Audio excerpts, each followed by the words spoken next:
आप लोगों का हैकाथॉन 2 आने वाला है, अनाउंस हो गया। चले, तो हैकाथॉन 2 आप लोगों का कल अनाउंस हुआ था, अभी अभी अनाउंस हुआ है। तो हैकाथॉन 2 आप लोगों का अनाउंस हो गया। हैकाथॉन 2 का जो फ़ेज़ 1 है वो भी हमने बना लिया, फ़ेज़ 2 है वो भी हमने बना लिया। फ़ेज़ 1 में तो कुछ भी नहीं था, बहुत आसान सी चीज़ है। आपको जिन्होंने स्टार्ट कर दिया उनको तो आधा घंटा भी नहीं लगा होगा फ़ेज़ 1 बनाने में, बहुत आसान सा है। फ़ेज़ 2 भी ज़्यादा मुश्किल नहीं है, अगर आप उसको फॉलो करें जो मैंने गाइड आप लोगों के साथ शेयर करी थी, वो भी बहुत आसान है। फ़ेज़ 3 जो है आप लोगों के पास फिर AI इंटीग्रेशन है, वो भी इस हिसाब से आसान है कि भाई जिन लोगों ने हैकाथॉन 1 पूरा किया है उन लोगों के लिए हैकाथॉन 2 का फ़ेज़ 3 भी आसान है। इतना कर ले, फिर फ़ेज़ 4 में क्या और फ़ेज़ 5 में क्या, फिर वो हम देखेंगे। अच्छा, आज हम लोग एक बहुत इम्पोर्टेंट टॉपिक कवर करेंगे जो कि हमारी पिछली 2 क्लासों से हमने स्टार्ट किया है। बैकएंड पे हम फोकस कर रहे हैं और बैकएंड भी हम ऐसे बना रहे हैं कि AI को यूज़ करते हुए हम बैकएंड बना रहे हैं और वो टेक स्टैक हम फॉलो कर रहे हैं जो कि भाई इंडस्ट्री में बड़ी बड़ी कंपनीज यूज़ कर रही हैं, जो कि है फास्ट API, पाइथन के अंदर हमारा बैकएंड। फ्रंट एंड पे हमने एक्सटेंसिव जो है काम किया है। फ्रंट एंड के अंदर जो है हमारे पास नेक्स्ट.js को यूज़ करते हुए आपके तमाम काम हो जाते हैं। बैक एंड के अंदर सबसे ज़्यादा कॉम्प्लेक्स चीज़ें होती हैं और क्योंकि बैक एंड में आप लोगों ने पहले ही OpenAI एजेंट्स SDK भी किया हुआ है, तो उसके साथ फास्ट API को कनेक्ट करना कोई मुश्किल नहीं होगा। और वो इवन मैंने रेपो बना के आप लोगों के साथ शेयर भी करी थी, जो चैटबॉट मैंने यहाँ पे भी शो किया था। तो फास्ट API वो यूज़ कर रहा था और आपका OpenAI एजेंट्स SDK यूज़ कर रहा था, तो उसी को आप अपडेट करके अपनी AI बेस्ड APIs बना सकते हैं। तो वो वाली चीज़ भी आप लोगों को मिल जाएगी। आज की जो हमारी क्लास है उसके अंदर हम इम्पॉर्टेंट टॉपिक ऑथेंटिकेशन और ऑथराइजेशन के बारे में डिस्कशन करेंगे। ऑथराइजेशन थोड़ा एडवांस टॉपिक है, उसके अंदर बहुत सारी चीज़ें हैं, तो हम ऑथेंटिकेशन से स्टार्ट करेंगे और देखेंगे भाई उसके अंदर क्या क्या चीज़ें। ऑथराइजेशन को हम समझ लेंगे कि क्या, ये अगर मैं आसान अल्फाजों में बताऊं, किसी भी एप्लीकेशन में आपने देखा होगा लॉगिन सिस्टम, तो वहाँ पे जो लॉगिन सिस्टम है वो जो काम कर रहा है वो क्या कर रहा है, ऑथेंटिकेशन कर रहा है। लेकिन लॉगिन सिस्टम जो है इतना अलग से हम क्यों पढ़ा रहे हैं, इतना कॉम्प्लेक्स क्या है उसके अंदर जो आपको अलग से ये टॉपिक पूरा डेडिकेट कर रहा है। इसमें ऐसी क्या मुश्किल चीज़ है लॉगिन सिस्टम के अंदर, तो इसको समझने के लिए हम एक रियल लाइफ सिनेरियो बनाते हैं। अच्छा, आप लोग बातें नहीं करें, यहाँ से बातों की आवाज़ आ रही है। एक रियल लाइफ हम सिनेरियो बनाते हैं और ऑथेंटिकेशन को समझने की कोशिश करते हैं। आप लोग यहाँ पे मार्की के अंदर आते हैं। मार्की के अंदर आने के लिए क्या हर किसी को अलाउ है कि हर कोई आ जाए मार्की के अंदर? नहीं, सिर्फ आप लोगों को अलाउ है। तो हम समझ लेते हैं कि ये हमारी मार्की जो है वो एक एप्लीकेशन है। इसको अगर किसी ने एक्सेस करना है तो उसके पास इस एप्लीकेशन का ईमेल और पासवर्ड होना चाहिए, तभी वो अंदर आ सकता है। चलो, एक मसला तो हमें समझ आ गया कि भाई किसी को अंदर आना है तो उसके लिए ज़रूरी है उसके पास क्या चीज़ हो, ईमेल और पासवर्ड हो। तो ये आपके पास जो है लॉगिन करके अंदर आ गया। अंदर आने के बाद जो है आप लोगों के सबके कुछ ना कुछ नाम होंगे, सबके अपने अपने नाम हैं और मैं यहाँ पे बैठा हूँ सर्वर। फॉर एग्जांपल किसी स्टूडेंट को अपने मार्क्स जानना है, किसी स्टूडेंट को इतने सारे यूज़र्स बैठे हुए हैं एप्लीकेशन के अंदर, किसी यूज़र को अपने जो JIIC के मार्क्स है वो जानना है। और मैं क्या हूँ, मैं इस एप्लीकेशन का सर्वर हूँ। मेरे पास है सारी APIs, मेरे पास है सारा डेटाबेस, मतलब मैं डेटाबेस से कनेक्टेड हूँ। तो आप लोग सारे यूज़र्स हैं। आप लोगों को अगर मुझसे कोई इन्फॉर्मेशन चाहिए तो आप लोग आएंगे मुझसे, अपना पहले नाम बताएंगे, मैं आपका नाम देखूंगा भाई, आपका नाम है भी, हाँ नाम तो है, चलो भाई आप जो भी चीज़ मांगेंगे मैं आपको दे दूंगा। आप कैसे मांगेंगे मुझे, मैं आपको बहुत सारी एपीआईज दूंगा, आप सबके पास एपीआईज का एक्सेस होगा। फॉर एग्जाम्पल गेट मार्क्स करके एक एपीआई होगी, वो आप लोगों के पास सबके पास होगी। किसी को अगर जानना है वो गेट मार्क्स की एपीआई कॉल करेगा, मेरे पास उसकी रिक्वेस्ट आएगी, मैं उसको चेक करूँगा, हाँ भाई सही है, मैं उसको रिस्पॉन्स दे दूँगा। तो ये तो हमारे पास नॉर्मल एप्लीकेशन हो गई। यहाँ पे हमने एक कॉन्सेप्ट सीखा, ऑथेंटिकेशन। क्या था कि भाई किसी भी एप्लीकेशन को यूज़ करने के लिए आपको ऑथेंटिकेशन लाजमी करानी होती है। कुछ वेबसाइट ऐसी होती हैं जिनके अंदर लॉगिन सिस्टम नहीं होता, डायरेक्ट आप यूज़ करते हैं। लेकिन बहुत सारी जो बड़ी एप्लीकेशन होती है, हर एप्लीकेशन के अंदर लॉगिन साइन अप लाजमी होता है। तो ये तो बहुत सिंपल सा कॉन्सेप्ट लग रहा है कि कोई यूज़र आया, उसका ईमेल और पासवर्ड मैच किया डेटाबेस वाले पासवर्ड से। बल्कि ऐसा प्रोसेस क्या होता है, आप लोग जब पहली दफ़ा आए थे ना, तो पहली दफ़ा ऐसे डायरेक्ट नहीं आए। आप लोग क्या करेंगे, सबसे पहले साइन अप करेंगे। साइन अप का प्रोसेस बहुत आसान है, साइन अप में कोई मुश्किल नहीं है। साइन अप करते हुए आपने जो GIIC का पोर्टल है वहाँ नाम डाला था, अपना CNIC नंबर डाला था, ईमेल डाली थी और पासवर्ड डाला था। ये 4 इन्फॉर्मेशन के साथ आपने सबसे पहले क्या किया था, गवर्नर हाउस में साइन अप किया था। साइन अप करे बगैर आप लॉगिन कर सकते हैं? नहीं कर सकते। तो एक पहली दफ़ा साइन अप कर, और साइन अप एक ही दफ़ा होता है। एक दफ़ा आपने साइन अप कर लिया, आपके पास हमारे पास आपका सारा डेटा आ गया, ईमेल पासवर्ड सारी चीज़ें हमारे पास रखी। अब जैसे ही आप गेट पर आते हैं पहली दफ़ा साइन अप करने के बाद, तो आप लोग क्या बताएंगे, ईमेल और पासवर्ड बताएंगे। उस ईमेल और पासवर्ड को किससे मैच करके चेक करेंगे? जब साइन अप करते हुए जो ईमेल पासवर्ड डाला था उससे मैच करेंगे। अगर वो ईमेल और पासवर्ड मैच हो जाता है तो अंदर आ जाएंगे। इफ एल्स लगेगा, सिंपल ऐसा ही है ना कि भाई इफ ईमेल जो यूज़र दे रहा है वो बराबर हो किस ईमेल के, जो डेटाबेस में रखी हुई है उनमें से किसी एक ईमेल के, उसके बराबर हो। अब पासवर्ड भी यूज़र लॉगिन करते हुए पासवर्ड भी देता है, वो भी हम किससे मैच करेंगे, जो साइन अप करते हुए स्टोर है। दोनों को मैच किया, लॉगिन हो गया यूज़र्स। तो ये तो अगर सोचा जाए तो ये तो इतना मुश्किल नहीं लग रहा, तो सिंपल सी चीज़ लग रही है। तो इसमें क्या ऐसी चीज़ है जो कि हमने लॉगिन साइन अप के अंदर, ऑथेंटिकेशन के अंदर ख्याल रखना होता है? सेम ईमेल हो। अगर ये इतना आसान टॉपिक होता तो हम अलग से क्यों पढ़ते हैं? हम तो सिंपल उसी के साथ लास्ट क्लास में ही पढ़ लेते। जहाँ हम यूज़र्स क्रिएट कर रहे थे वहाँ ईमेल डाल लेते, वहाँ पासवर्ड भी डाल देते, साइन अप हो जाता। लॉगिन करते हुए क्या करते, ईमेल और पासवर्ड को मैच करते, लॉगिन हो गया। तो क्या ऐसी चीज़ है इस सिनेरियो के अंदर जिसकी वजह से हमें इसमें और काम करने की ज़रूरत पड़ेगी? सिर्फ ऐसा नहीं है लॉगिन, ईमेल पासवर्ड दिया, चेक किया, हाँ भाई सही है, आ जाओ भाई अंदर आ जाओ, ऐसा नहीं होगा। पहले ये समझते हैं कि ऐसा होने में क्या नुकसान आता है। पहला नुकसान, आप लोग सब अंदर आ गए, अंदर आने के बाद सबकी इंफॉर्मेशन मेरे किसके पास रखी है, सर्वर के पास रखी हुई है। किसी को अगर इंफॉर्मेशन चाहिए हो किसके पास आएगा, मेरे पास आएगा, मैं उसको इन्फॉर्मेशन दे दूंगा। अब मसला ये है कि कोई भी यूज़र, फॉर एग्जांपल यहाँ पे फसी बैठे हुए, फसी मेरे पास आते हैं और अपनी आइडेंटिटी कुछ और बताते हैं। फसी मुझसे कहता है कि भाई मैं हुज़ैफ़ा हूँ, मेरे मार्क्स बता दो। मैं तो सर्वर हूँ, मैं इनकी बात पे यकीन कर लूँगा। क्यों कर लूँगा? क्योंकि जब मुझसे मार्क्स मांग रहे हैं ना, तब मैं ईमेल पासवर्ड नहीं पूछ रहा, तब मैं ईमेल पासवर्ड सिर्फ ऑथेंटिकेशन, आप जब लॉगिन करते हैं तो ईमेल पासवर्ड एक ही दफ़ा डालते हैं ना, बार बार तो नहीं डालते, एक ही दफ़ा डालते हैं। एक दफ़ा ईमेल पासवर्ड डाल के एंटर हो गए।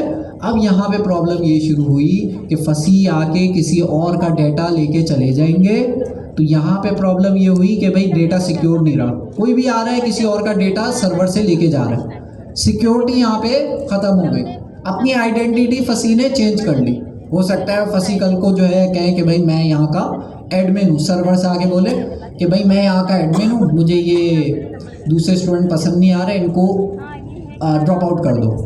तो मैं तो सर्वर हूँ, मैंने तो एपीआई दी हुई है, एपीआई क्या होगी, कॉल होगी, और मैंने उसका डेटाबेस से स्टेटस ड्रॉप आउट कर देना जो भी स्टूडेंट कहेगा। तो ये सिक्योरिटी इशू है जिसको हमने सॉल्व करना है कि ऑथेंटिकेशन होने के बाद कोई यूज़र आके ये क्लेम ना करे कि भाई मैं फला यूज़र हूँ और मेरे लिए ये काम कर दो। सर्वर इतना स्मार्ट होना चाहिए, सर्वर के पास हर यूज़र की इन्फॉर्मेशन होनी चाहिए। अगर फंसी मेरे पास आ रहे हैं कोई रिक्वेस्ट लेके, तो मैं पहले चेक करूं कि भाई ये जो रिक्वेस्ट आ रही है ये फंसी की तरफ से ही आ रही है, कोई चेंजेस तो नहीं कर दी, फंसी फेक बन के तो नहीं आ रहे मेरे पास। तो इसको करने के लिए हमारे पास यहाँ पे स्ट्रेटजी हमने कुछ रखनी होगी ताकि ये हमारी सिक्योरिटी एक चेक हो कि फंसी कोई अपने आप को कोई और क्लेम ना करे। तो इसके लिए हमारे पास बहुत सारे ऑप्शंस हैं। एक ऑप्शन है हमारे पास जो हम आज पढ़ेंगे, JWT टोकन। तो JWT टोकन के अंदर होता ये है कि जब आप लोग पहली दफ़ा लॉगिन होंगे, लॉगिन होने के बाद आपको एक एग्जाम्पल के तौर पे आपने ईमेल पासवर्ड बताया, ईमेल पासवर्ड बताने के बाद आपको जो है जैसे ही आप एंटर हो रहे होंगे आपको एक बैंड पहना दिया जाएगा।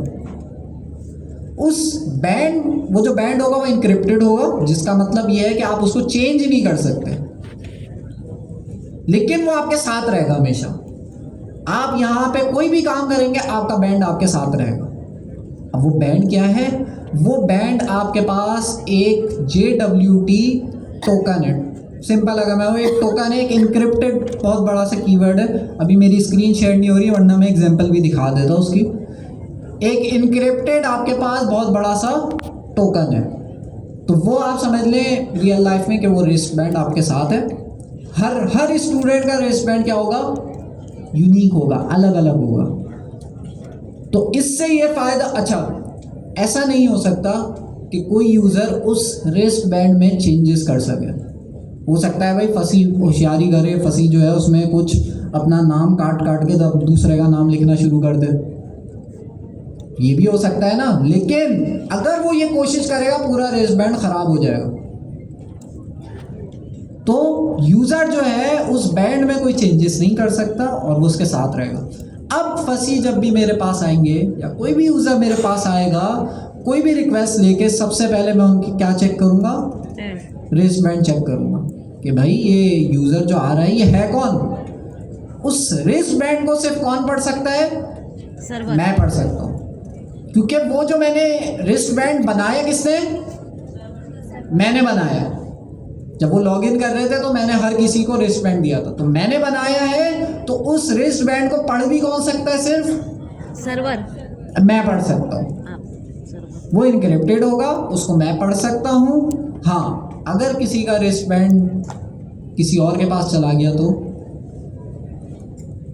क्या होगा, डेटा क्या होगा, ऐसे ही आप लोग बताएं क्या होना है, क्या चाहिए। चला जाएगा। तो अगर फसी का रिस्ट बैंड, आपका क्या नाम है, अली के पास चला जाए और अली मुझसे फसी का रिस्ट बैंड पहन के आके मुझसे बोले कि भाई मैं फसी हूँ, क्या मैं मान लूँगा? मैं क्या चेक कर रहा हूँ, रिस्ट बैंड चेक कर रहा हूँ, मैं मान लूँगा। तो इसलिए हमने इस चीज़ का भी ख्याल रखना है, ये जो टोकन है ना इसको संभाल के रखना है, कोई और इस टोकन को चुरा ना सके।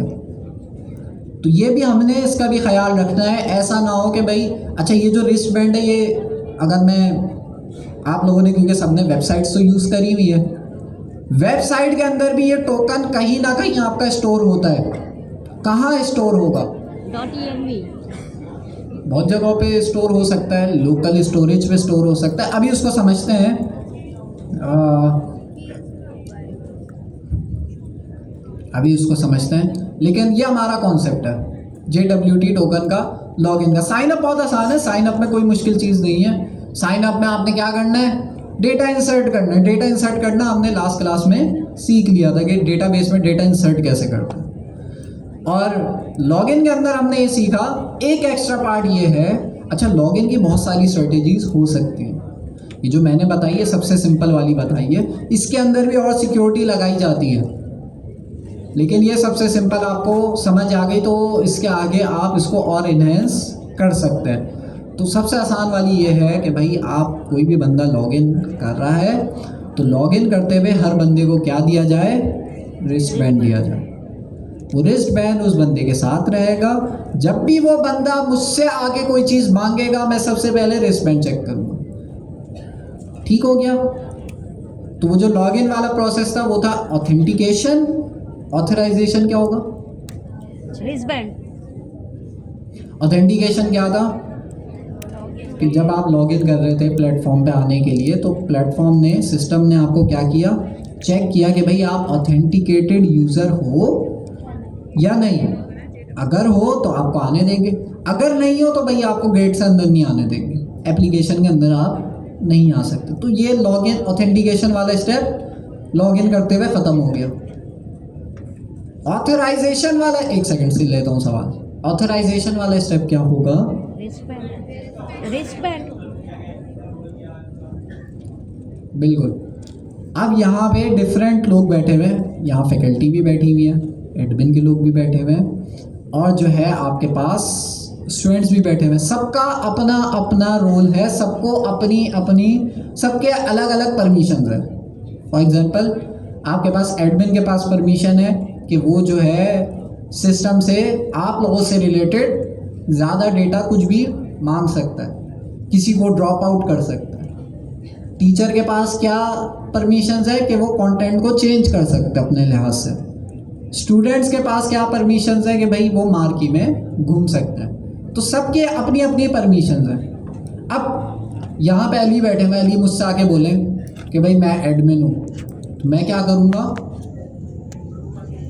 ये मुझसे बोले मैं एडमिन हूँ और भाई मुझे फंसी पसंद नहीं है, फंसी को ड्रॉप आउट करो, मैं क्या करूँगा, मैं ये चेक करूँगा उनके रिस्ट बैंड से कि भाई ये जो मुझसे बोल रहे हैं किसी को ड्रॉप आउट करने का, क्या ये ऑथराइज्ड यूज़र हैं किसी को ड्रॉप आउट करने के लिए। अगर हैं तो मैं कहूँगा हाँ ठीक है भाई ड्रॉप आउट, अगर नहीं है तो मैं इनको एरर दूंगा, और एरर के साथ में एक कोड होता है, आपने देखा होगा एपीआईज़ के साथ कोड होता है, 200 कोड होता है और स्टेटस कोड होता है। हर एपीआई के साथ आपको रिस्पॉन्स में स्टेटस कोड आता है।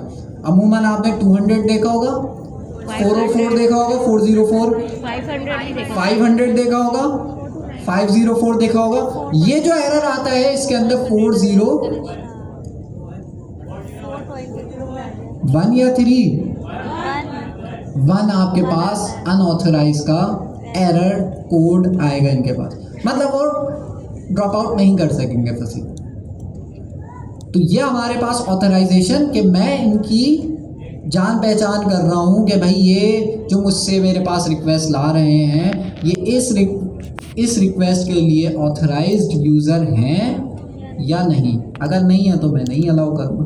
ऑथेंटिकेशन वाला लॉगिन वाला स्टेप था, और ऑथराइजेशन वाला कि हर रिक्वेस्ट के साथ मैं इनका चेक कर रहा हूँ कि भाई ये फला काम करने का। अब ये बाहर पानी पीने जाए अगर, तो बाहर जब पानी पीने जाएंगे तो मेरे पास अगर रिक्वेस्ट आती है तो मैं इनसे को चेक करूँगा भाई ये बाहर जाने के ऑथराइज्ड यूज़र हैं, मैं चेक करूँगा हाँ भाई इनके पास परमिशन है ये जा सकते हैं। तो ये ऑथराइजेशन वाला स्टेप हो जाता है। सारी ऑथेंटिकेशन ऑथराइजेशन किससे मैनेज हो रही है, आपके रिस्ट बैंड, जिसका टेक्निकल नाम क्या है, JWT टोकन। JWT की क्या फुल फॉर्म है, जेसन वेब टोकन। तो ये हमारे पास जो है इसकी हो गई।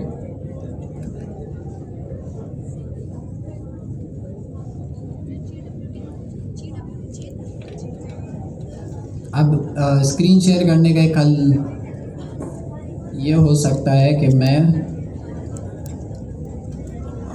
असल में मेरे उसमें HDMI लगता है, नए लैपटॉप में ना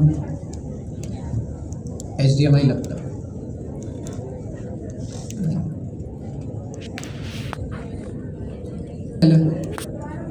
हाँ आपका सवाल था जी।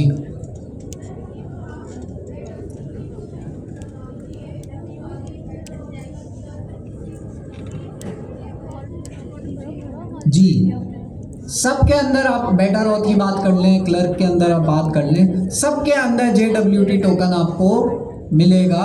और वो मैं आप लोगों को दिखा भी सकता हूँ कि अभी तो पहले हमें ये तो समझ आए, वो जो टोकन है हमने रियल लाइफ में तो समझ लिया रिस्ट बैंड की तरह हमारे हाथ में बंधा हुआ है, लेकिन जब आप एप्लीकेशन यूज़ कर रहे होते हैं तो वो जो टोकन है वो कहाँ पे रखा होगा?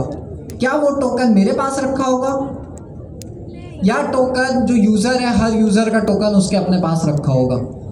तो एग्जाम्पल से जो मैंने समझाया उस हिसाब से टोकन किसके पास होना चाहिए? यूजर क्या के सबके पास। टोकन मेरे पास होने चाहिए? नो, यूजर के पास।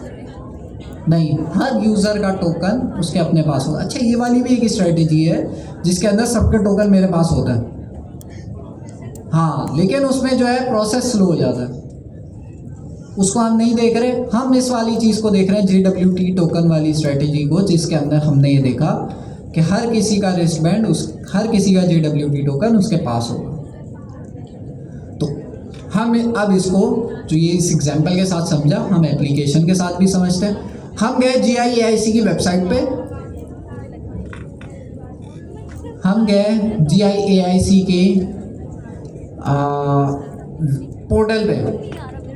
पोर्टल पे जाने के बाद आपने डाला ईमेल और वो साइन अप वाला प्रोसेस हो गया, उसके अंदर कुछ नहीं। अच्छा, साइन अप के अंदर भी एक चीज़ है,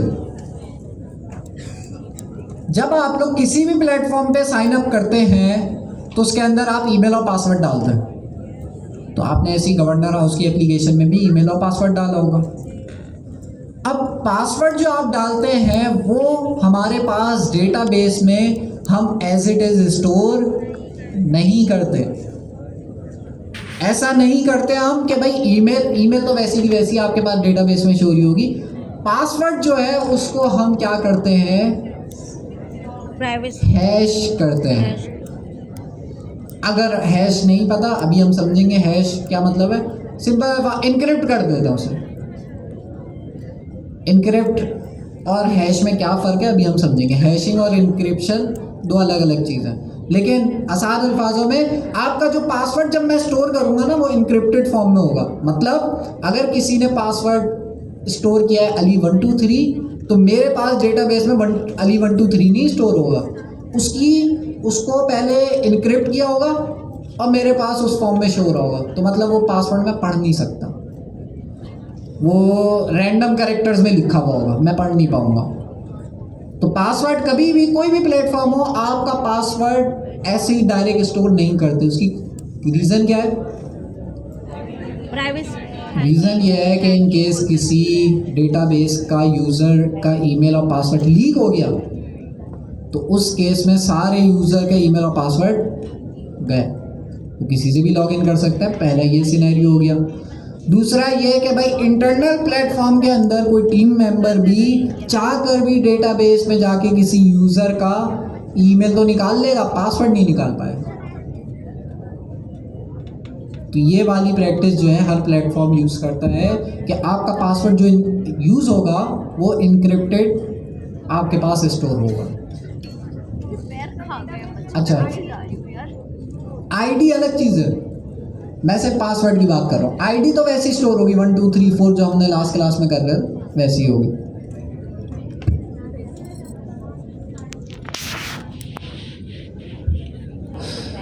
तो भाई ये हाँ, किसी और का सवाल? पासवर्ड इनक्रिप्टेड होगा। अच्छा, अब मैंने एक पहले आप लोग सवाल पूछ लें।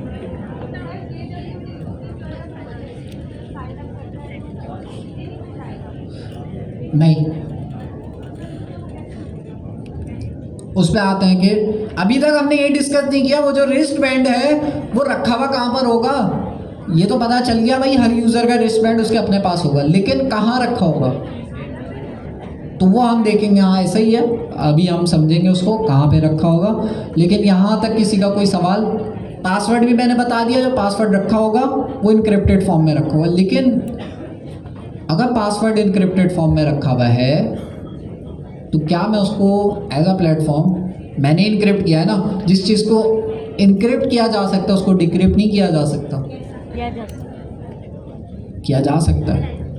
कोई भी चीज़ इनक्रिप्ट होती है तो उसको डिक्रिप्ट भी किया जा सकता है। अब डिपेंड करता है कि मैं एज अ प्लेटफॉर्म मैंने इनक्रिप्ट किया है ना पासवर्ड, तो मुझे पता है मैंने किस एल्गोरिथम के थ्रू उसको इनक्रिप्ट किया है, तो मैं उसी एल्गोरिथम को रिवर्स करके उसको डिक्रिप्ट भी कर सकता हूँ। तो फिर ये इनक्रिप्शन का क्या फ़ायदा हुआ?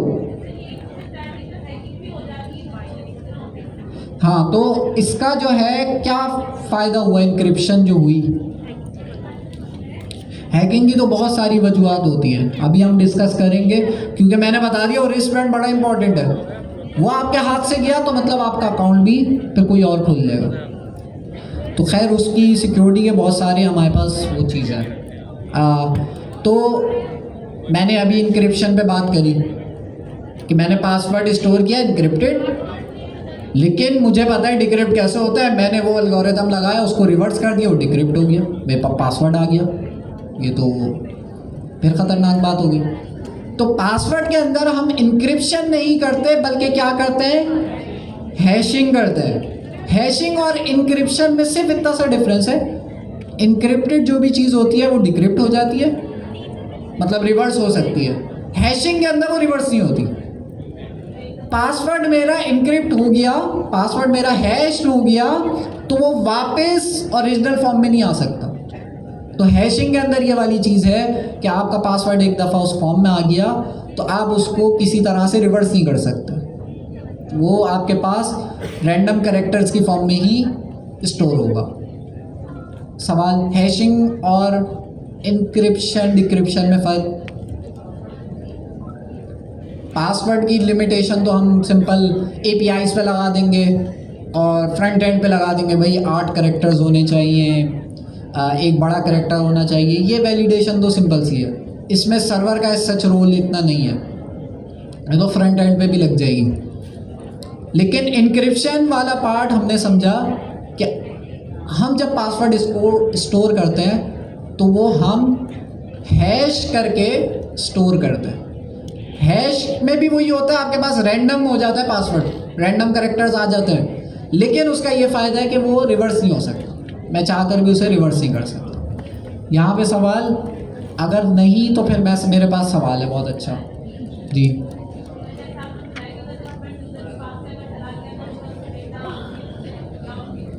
सिक्योरिटी पे हम डिस्कशन करेंगे अभी हम सिक्योरिटी पे डिस्कशन करेंगे ना, तो उस पर हम डिस्कस करेंगे। फ़िलहाल ये जो हैशिंग वाली चीज़ मैंने आपको बताई, इसमें किसी का कोई सवाल?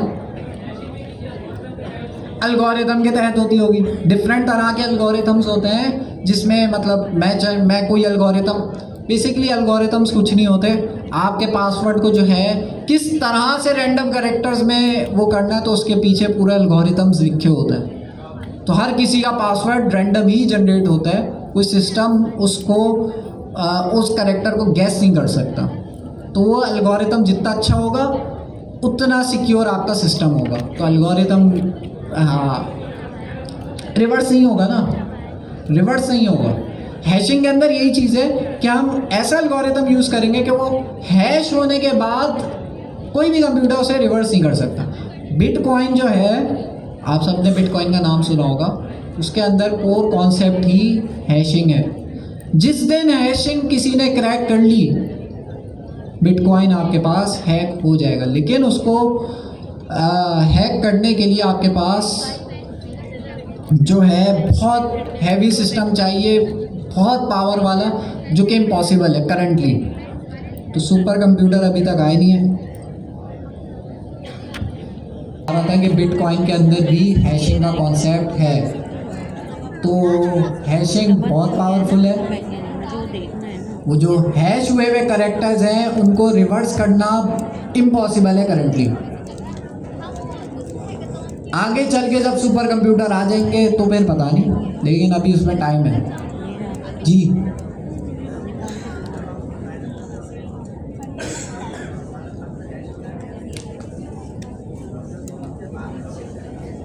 बिल्कुल,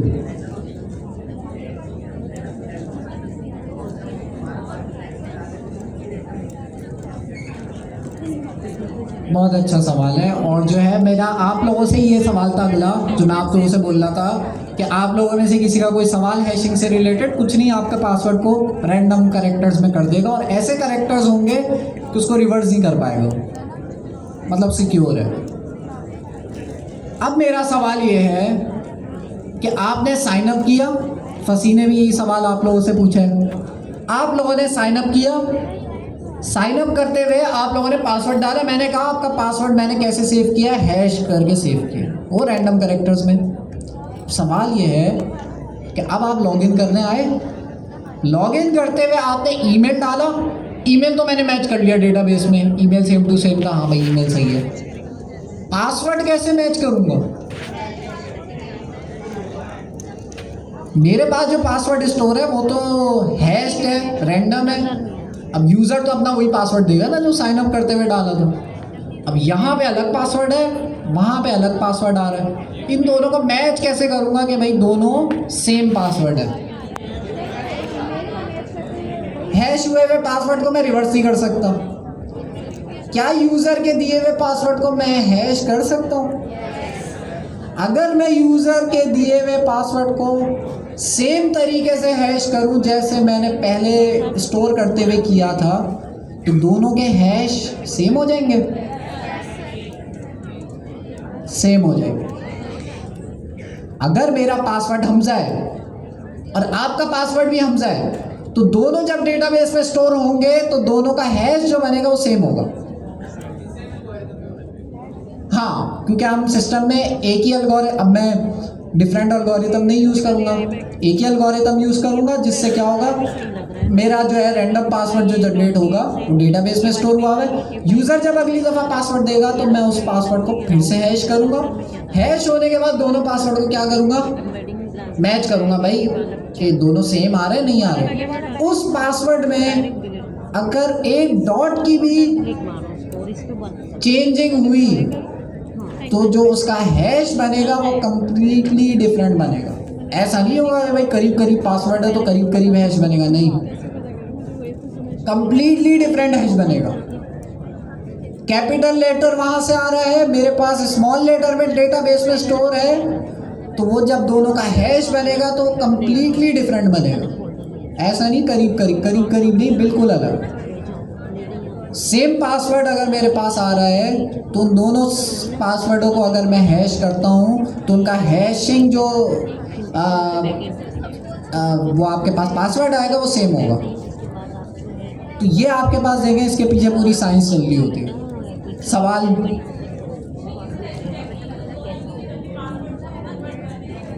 हाँ, जब भी पासवर्ड आएगा मेरा सिस्टम क्या करेगा, उस पासवर्ड को हैश करेगा, पहले हैश करने के बाद मैच करेगा कि भाई वो जो डेटाबेस में पहले स्टोर किया था उससे मैच हो रहा है नहीं हो रहा। अगर मैच होगा तो हाँ भाई ऑथेंटिकेट हम यूज़र को कर देंगे।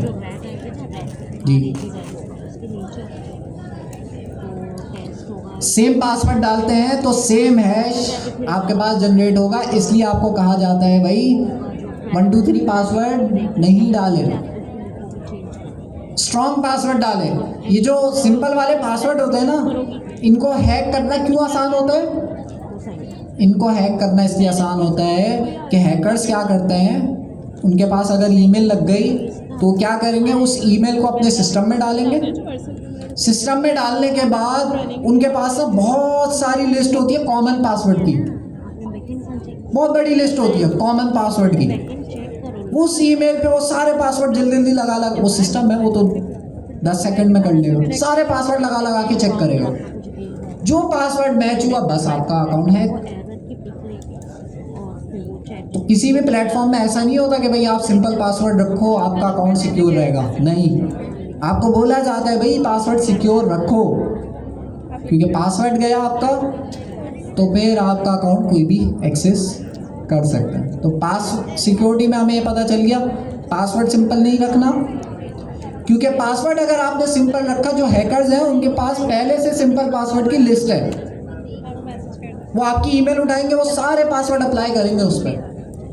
आपका बॉट जो है उनका वो ऑटोमेटिक सिस्टम होता है, वो ऑटोमेटिकली अप्लाई करता है, जिसका मैच हो गया हाँ भाई इसका अकाउंट गया। जी, एक सेकंड,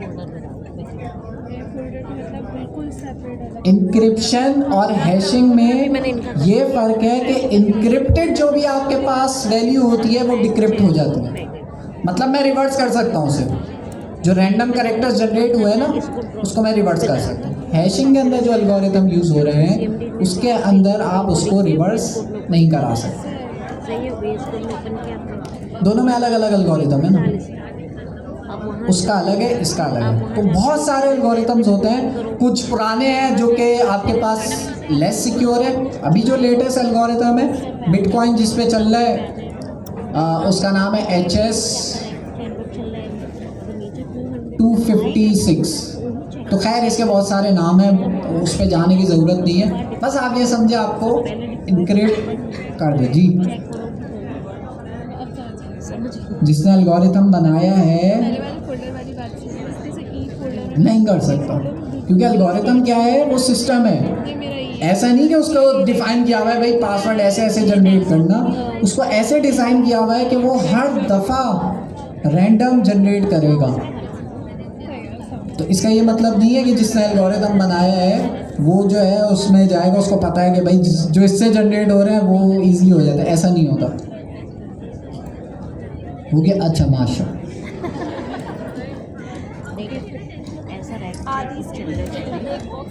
ऐसा इसका रैंक ही नहीं आ रहा है ना इनका, सिर्फ हैश पासवर्ड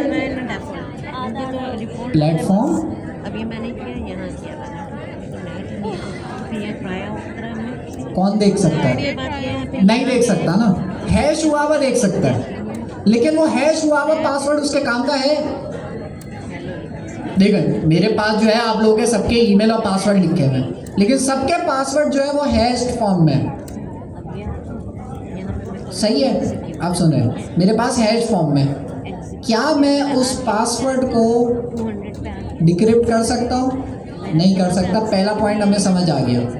लेकिन मैं वो हैश पढ़ सकता हूँ, मेरे मुझे वो दिखेगा, लेकिन मैं उसको डिक्रिप्ट नहीं कर सकता। हाँ, मैं क्या कर सकता हूँ, मैं गैस करूँगा कि यार यूज़र ने क्या पासवर्ड रखा हो सकता है। तो मैं वो पासवर्ड गैस करूँगा, तो उस पासवर्ड जो मैं गैस कर रहा हूँ उसका भी हैश बन रहा होगा।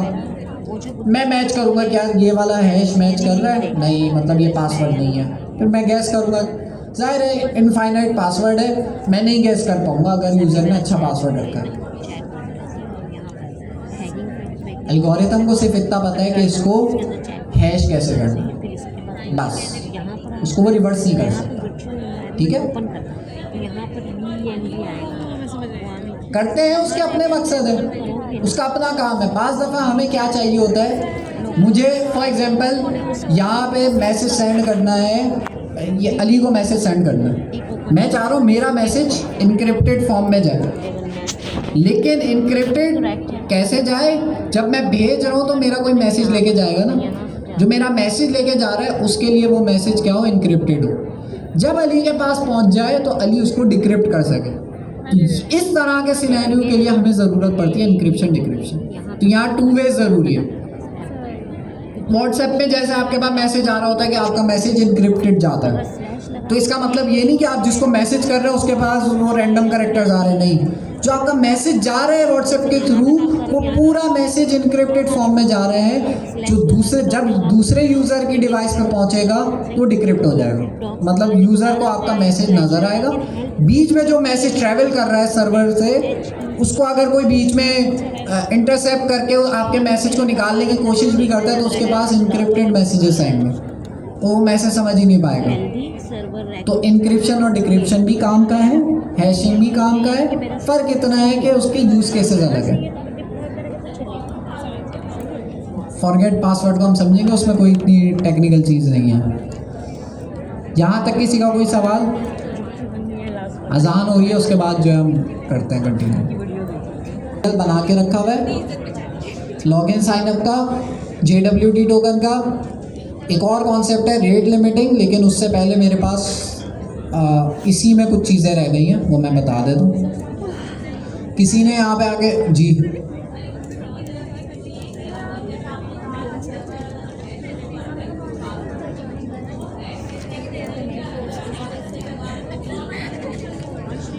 इनका सवाल ये है कि भाई हमारे पास पासवर्ड जो है वो हैश हो रहा है, लेकिन वो हैश कौन कर रहा है, किस एल्गोरिथम के थ्रू हो रहा है, एल्गोरिथम कौन लगा रहा है, यही सवाल है। प्लेटफॉर्म GIIC वाला सर्वर कौन है? मैं। इस सर्वर को जिसने बनाया होगा, जिसने APIs लिखी होंगी, वो डिसाइड करेगा कौन सा एल्गोरिथम लगाना चाहिए। ठीक है, अब ऐसा वो नहीं करेगा कि फॉर एग्जांपल GIIC का प्लेटफॉर्म बना रहे हैं, अब उसमें ये कर दें कि भाई पासवर्ड जो है वो हैश ना करें, ऐसे ही रख दें। तो इससे किसका नुकसान है? प्लेटफॉर्म का नुकसान है या यूज़र का नुकसान है? दोनों का नुकसान है। यूज़र की इंफॉर्मेशन लीक हो रही है और मेरी क्रेडिबिलिटी, कि भाई मेरे पास से यूज़र की इंफॉर्मेशन लीक हुई है। आपने बहुत सारी न्यूज़ सुनी होंगी, भाई फलां वेबसाइट से ये चीज़ लीक हो गई, वो चीज़ ये लीक हो गई। इसी तरह से आपके पास लीक हो जाती है। तो आपके पास जो है अपनी जो मैंने सिक्योरिटी है वो अच्छी रखनी है कि डेटा मेरे पास जो स्टोर हुआ है वो इनक्रिप्टेड होना चाहिए। डेटाबेस में भी मुझे सिक्योरिटी लगानी है कि भाई कोई भी ऐसे ही मेरा डेटाबेस हैक ना कर ले। तो बीच में मैं सर्वर हूँ, मैं सिक्योरिटी सारी इसकी हैंडल करूँगा, सर्वर हैंडल कर रहा होता है। डेटाबेस हमारा जो है वो उसका अपना पासवर्ड होता है, वो सारी चीज़ें। लेकिन आपके पास ये चीज़ है। अच्छा, एक और सवाल आया था, क्या यूज़र को पता चलता है? आप लोग आए, आप लोग GIIC की वेबसाइट पे क्या कर रहे हैं? साइन अप कर रहे हैं। साइन अप करने के बाद क्या आप लोगों को ये पता चलेगा कि आपका जो पासवर्ड स्टोर हुआ है वो हैश होके स्टोर हुआ है या नॉर्मल हुआ है या किस एल्गोरिथम के थ्रू हुआ है? ये आपको पता चलेगा? यूज़र को नहीं पता चलेगा सर्वर में क्या काम हो रहा है, क्योंकि सर्वर पीछे की लेयर होती है। यूज़र को सिर्फ UI नज़र आता है, फ्रंट एंड, पीछे क्या हो रहा है उसका किसी को नहीं नज़र आता। तो सिक्योरिटी में हमने जो है यहाँ पे ख्याल रखना है। अभी हम सिक्योरिटी के हवाले से भी डिस्कशन करते हैं, जो आपके काफ़ी इंपॉर्टेंट है और मुझे वो टॉपिक आप लोगों को कराना है। सिक्योरिटी के हवाले से डिस्कस कर रहा, तो ये इतना इम्पोर्टेंट चीज़ है, सिर्फ डेवलपर्स के लिए नहीं, नॉन डेवलपर्स के लिए भी। पहला मैंने आपको सिक्योरिटी का जो आपको बताया वो क्या था, आपका पासवर्ड स्ट्रॉन्ग रखना, ये इम्पोर्टेंट है। क्योंकि पासवर्ड कोई ऐसे गैस नहीं करता कि भाई आपका नाम से गैस किया 1 2 3 लगा के, ऐसे हैकिंग नहीं होती। आपका ईमेल एक सिस्टम पे दिया जाता है, वो सिस्टम उसमें हज़ारों पासवर्ड लगा के चेक करता है, और वो हज़ारों कॉमन पासवर्ड होते हैं, जैसे 1 से लेके 8 तक हो गया। कोई एक्सक्लेमेशन मार्क आता है बीच में, कोई @ लगाता है, कोई अपना नाम के साथ 1 2 3 लगाता है। तो ये सारे पासवर्ड जो है वो सिस्टम में पहले से स्टोर है, इससे भी अकाउंट हैक हो जाता है। तो पासवर्ड स्ट्रॉन्ग रखना है। दूसरी गलती आप लोग जो सबसे ज़्यादा करते हैं, लिंक पे क्लिक करते हैं। लिंक पे जब आप क्लिक, आपके पास व्हाट्सएप पे लिंक आया, आपने उस पर क्लिक किया, ख़ास तौर पे डिस्कॉर्ड पे बहुत लोगों के अकाउंट हैक होते हैं। क्या होता है? कुछ नहीं, आपको एक लिंक देते हैं, उस लिंक पे क्लिक करते हैं, गया अकाउंट। कभी भी किसी भी लिंक पे क्लिक मत करना जब तक आपको पता ना हो कि लिंक किस चीज़ का है। इवन आपके जानने वाले भी, होता क्या है, किसी एक का अकाउंट हैक होता है ना, वो अपने रिश्तेदारों को सबको वो लिंक भेजेगा, सबके पास वो लिंक जाएगा, सब उसमें देखेंगे हाँ भाई ये तो मेरे भाई की तरफ से आया, क्लिक किया, उनका भी गया, फिर उनके रिश्तेदारों को जाएगा। तो ये पूरा ट्री चलता है हैकिंग का। इतनी आसानी से इतने सारे अकाउंट्स हैक होते हैं सिर्फ एक हैक होने की वजह से। बताता हूँ। तो लिंक, पहली चीज़ आप लोगों को मैं बता दूं भाई, किसी भी लिंक पे क्लिक नहीं करना। डिस्कॉर्ड पे बहुत सारे अकाउंट हैक हुए हैं जिन्होंने जो है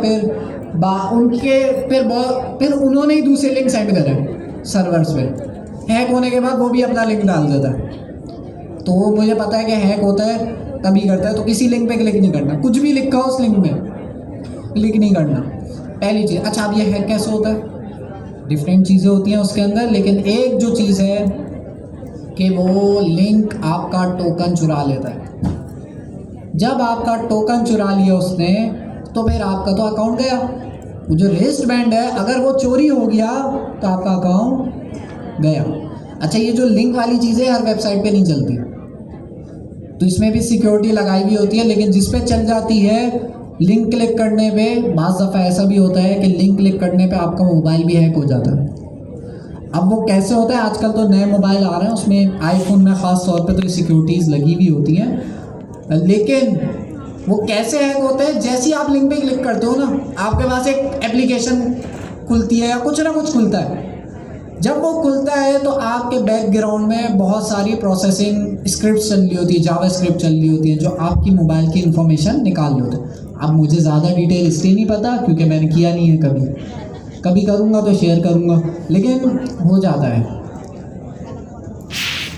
ठीक है, तो लिंक पे क्लिक नहीं करना।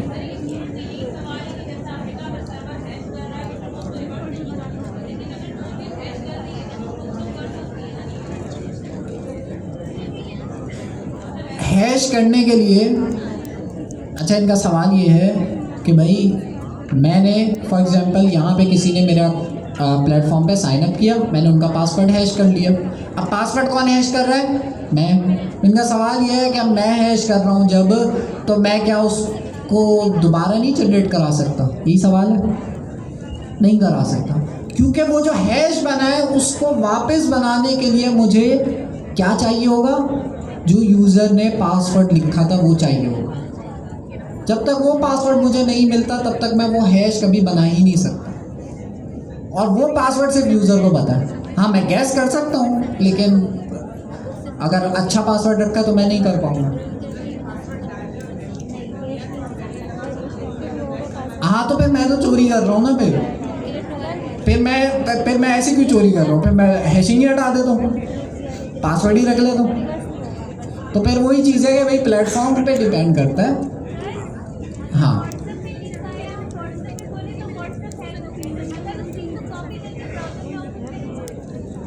अब इनका सवाल ये है कि भाई व्हाट्सएप पे लिंक आते हैं, उस पर क्लिक करने से व्हाट्सएप हैक हो गया, लिंक कॉपी करके ब्राउज़र पे खोला तो क्या व्हाट्सएप हैक होगा? करके देखेगा, हो जाए तो मुझे बता देगा, तो फिर हम जो है अगली दफ़ा ख्याल रखेंगे कि ब्राउज़र पे भी नहीं खोलेंगे। गारंटी नहीं हो सकता हो जाए। ठीक है, तो बाज़ लोग क्या करते हैं, अपने पास आपके सिस्टम के अंदर भी आप एक और सिस्टम चला सकते हैं, वर्चुअल मशीन उसे कहते हैं। तो मेरी जो विंडोज़ है उसके अंदर मैं एक और सिस्टम चला सकता हूँ, विंडोज़ का या मैक का। उसके अंदर जब मैं चलाऊँगा वो वर्चुअल मशीन हैक हो जाए, कोई मसला नहीं है, वो तो मैं बंद कर दूँगा ना, फिर दोबारा खोलूँगा नहीं बनेगी। तो खैर वर्चुअल मशीन पे नहीं जाते, बस मैं आपको बता रहा हूँ लिंक खोलते हुए आपने बड़ा एहतियात रखना है।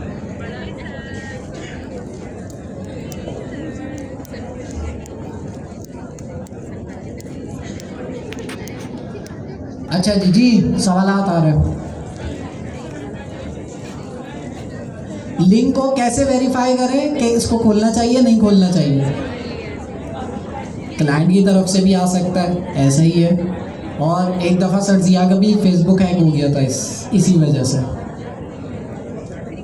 तो उनको भी किसी ने लिंक भेजा होगा आर्टिकल, सरजिया को तो आर्टिकल बड़े पसंद है, ठग से क्लिक किया, गया फेसबुक। तो खैर वो रिकवर हो जाता है, आपका जीमेल अकाउंट से रिकवर तो हो जाता है, लेकिन वो हैक होने के बाद दूसरे लोगों को लिंक भेज देता है ना, ये सबसे बड़ा मसला है, वो ट्री बन जाता है। तो खैर अब पता कैसे चले, उसका तरीका होता है कि आप वर्चुअल मशीन पे खोलें। मैं किस तरह से खोलूँगा, मेरे पास एक नाम याद नहीं आ रहा मुझे, लेकिन होता क्या है कि वो आपके पास ब्राउज़र पे ही एक वर्चुअल मशीन चला देता है। बेसिकली मेरे कंप्यूटर में किसी और का कंप्यूटर चलता है, उसके अंदर मैं डाल के वैलिडेट कर सकता हूँ। मैं कैसे, अब इतनी लंबी करने से बचना है तो मैं कैसे करता हूँ, मैं लिंक को पढ़ता हूँ, पढ़ के भी आपको आइडिया हो जाता है कि ये लिंक सही है या जो है इसमें कुछ गड़बड़ है। तो इससे भी पता कोई किस, जैसे लिंक के शुरू में YouTube लिखा हुआ है तो आप समझ जाओ यार ये तो YouTube का ही लिंक होगा, ठीक है। और गूगल लिखा हुआ है तो गूगल का लिंक होगा। लेकिन वही चीज़ है कि भाई एहतियात करना ज़रूरी है। बिल्कुल रैंडम लिंक आ जाए, आप गौर कर लो तो फिर आप यूज़र से पूछो किस चीज़ का लिंक है जिसने भेजा है। तो ये डिफरेंट तरीके हैं। तो बड़ा ख्याल रखना होता है भाई, हैकिंग बहुत आम है और बहुत लोगों के, बड़े बड़े लोगों के अकाउंट हैक हो जाते हैं। तो आप लोगों ने बड़ा ख्याल रखना है। ड्रीम व्यूअर उससे भी कर सकते हैं चेक है।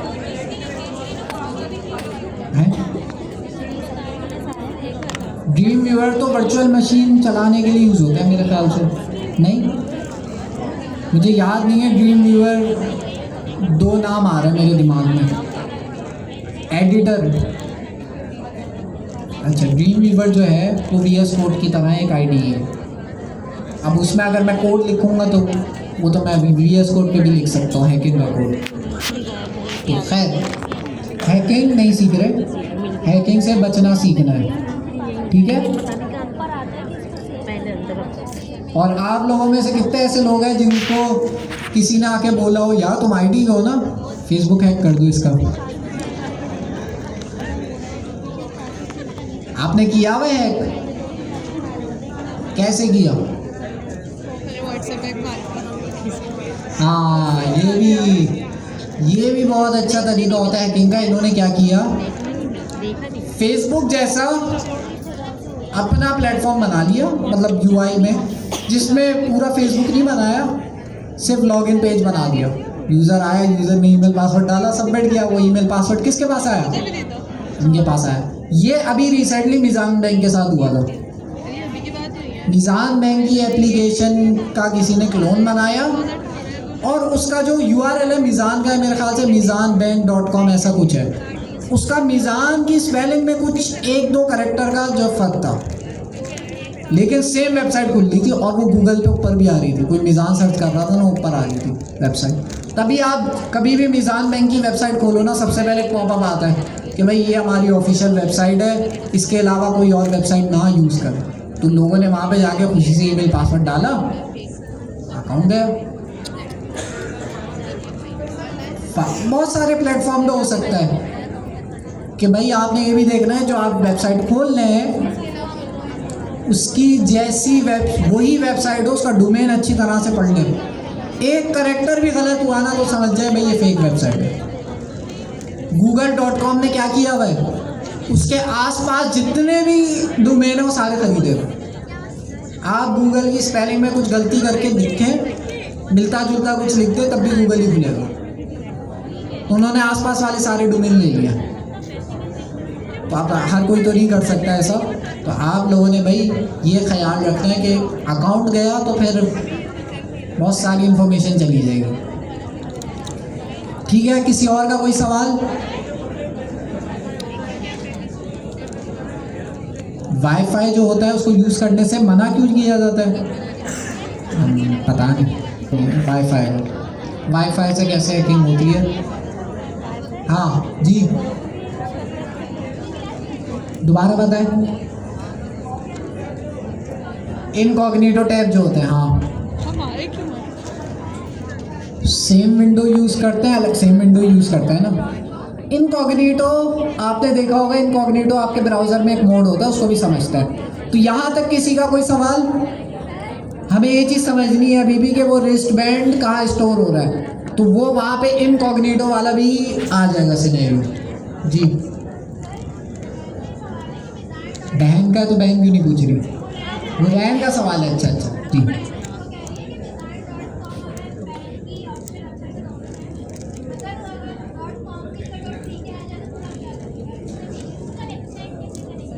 उससे रिकॉग्नाइज कैसे करेंगे? हाँ, वो तो आपने ही करना होगा।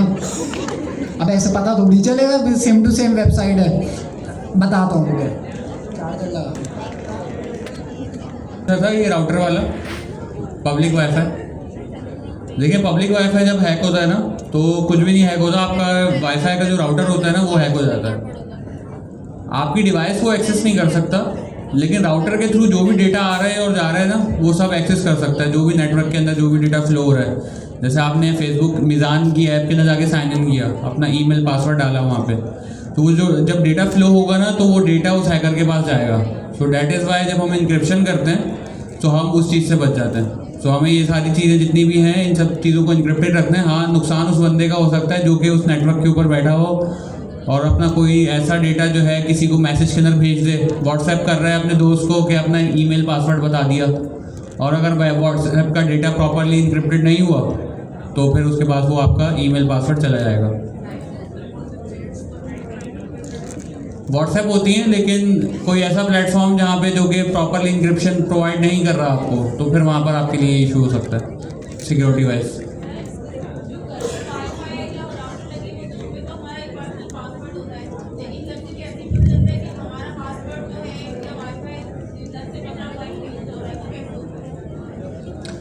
पासवर्ड वो किसी ना किसी ने दिया होगा उनको, विदाउट पासवर्ड तो कोई कनेक्ट नहीं कर सकता। अच्छा, ऐसा एक तो ये होता है जैसे सफाद ने बताया, एक को दिया वो दूसरे को बताएगा, इस तरह से फैल जाए। आपका पासवर्ड इस तरह से लीक होता है, जो आपके वाईफाई का पासवर्ड है, तो किस तरह से हैक हो सकता है? सिंपल सा तरीका है कि एक सॉफ्टवेयर में आपने डाला, उसमें मोस्ट कॉमन पासवर्ड जो है वो लगेगा। एक तरीका ये है, हैकर्स को और तरीके भी पता होंगे, मैं हैकर नहीं हूँ तो मुझे नहीं पता, लेकिन एक तरीका ये है कि भाई आपके वाईफाई पे मोस्ट कॉमन पासवर्ड जो है वो लगा के देखे उसने, जो वाईफाई के मोस्ट कॉमन पासवर्ड हो सकते हैं वो लगा के देगा। अगर कनेक्ट हो गया तो आपका वाईफाई का पासवर्ड उसे मिल जाएगा। चेंज कर दें पासवर्ड, फिर भी कर लेते हैं, अच्छा पासवर्ड रखें स्ट्रॉन्ग।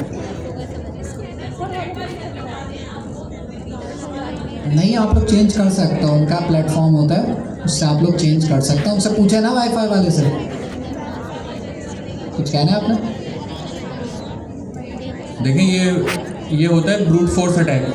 किसी भी वेबसाइट के ऊपर आप देखेंगे ना तो आपका फेसबुक हो गया, आपका लिंक्डइन हो गया, जिसके जितने भी प्लेटफॉर्म्स हैं, सो उसके अंदर क्या चीज़ हो रही होती है कि आपका ईमेल पासवर्ड वो जनरेट करते हैं। कैसे जनरेट करते हैं? एक मिसाल है, आपने अपने ईमेल पासवर्ड, आपका जो पासवर्ड है वो कंटेन करता है सिक्स डिजिट्स। वो 6 डिजिट से रिलेटेड जितने भी पासवर्ड कॉम्बिनेशन होते हैं ना, आपने अलजेब्रा में सेट्स पढ़े होंगे मैथमेटिक्स के अंदर। उसके अंदर क्या होता है कि जितने नंबर ऑफ हमारे पास पार्टिसिपेंट्स होते हैं, आप उसके बेस्ट पॉसिबल कॉम्बिनेशन जनरेट करते हैं।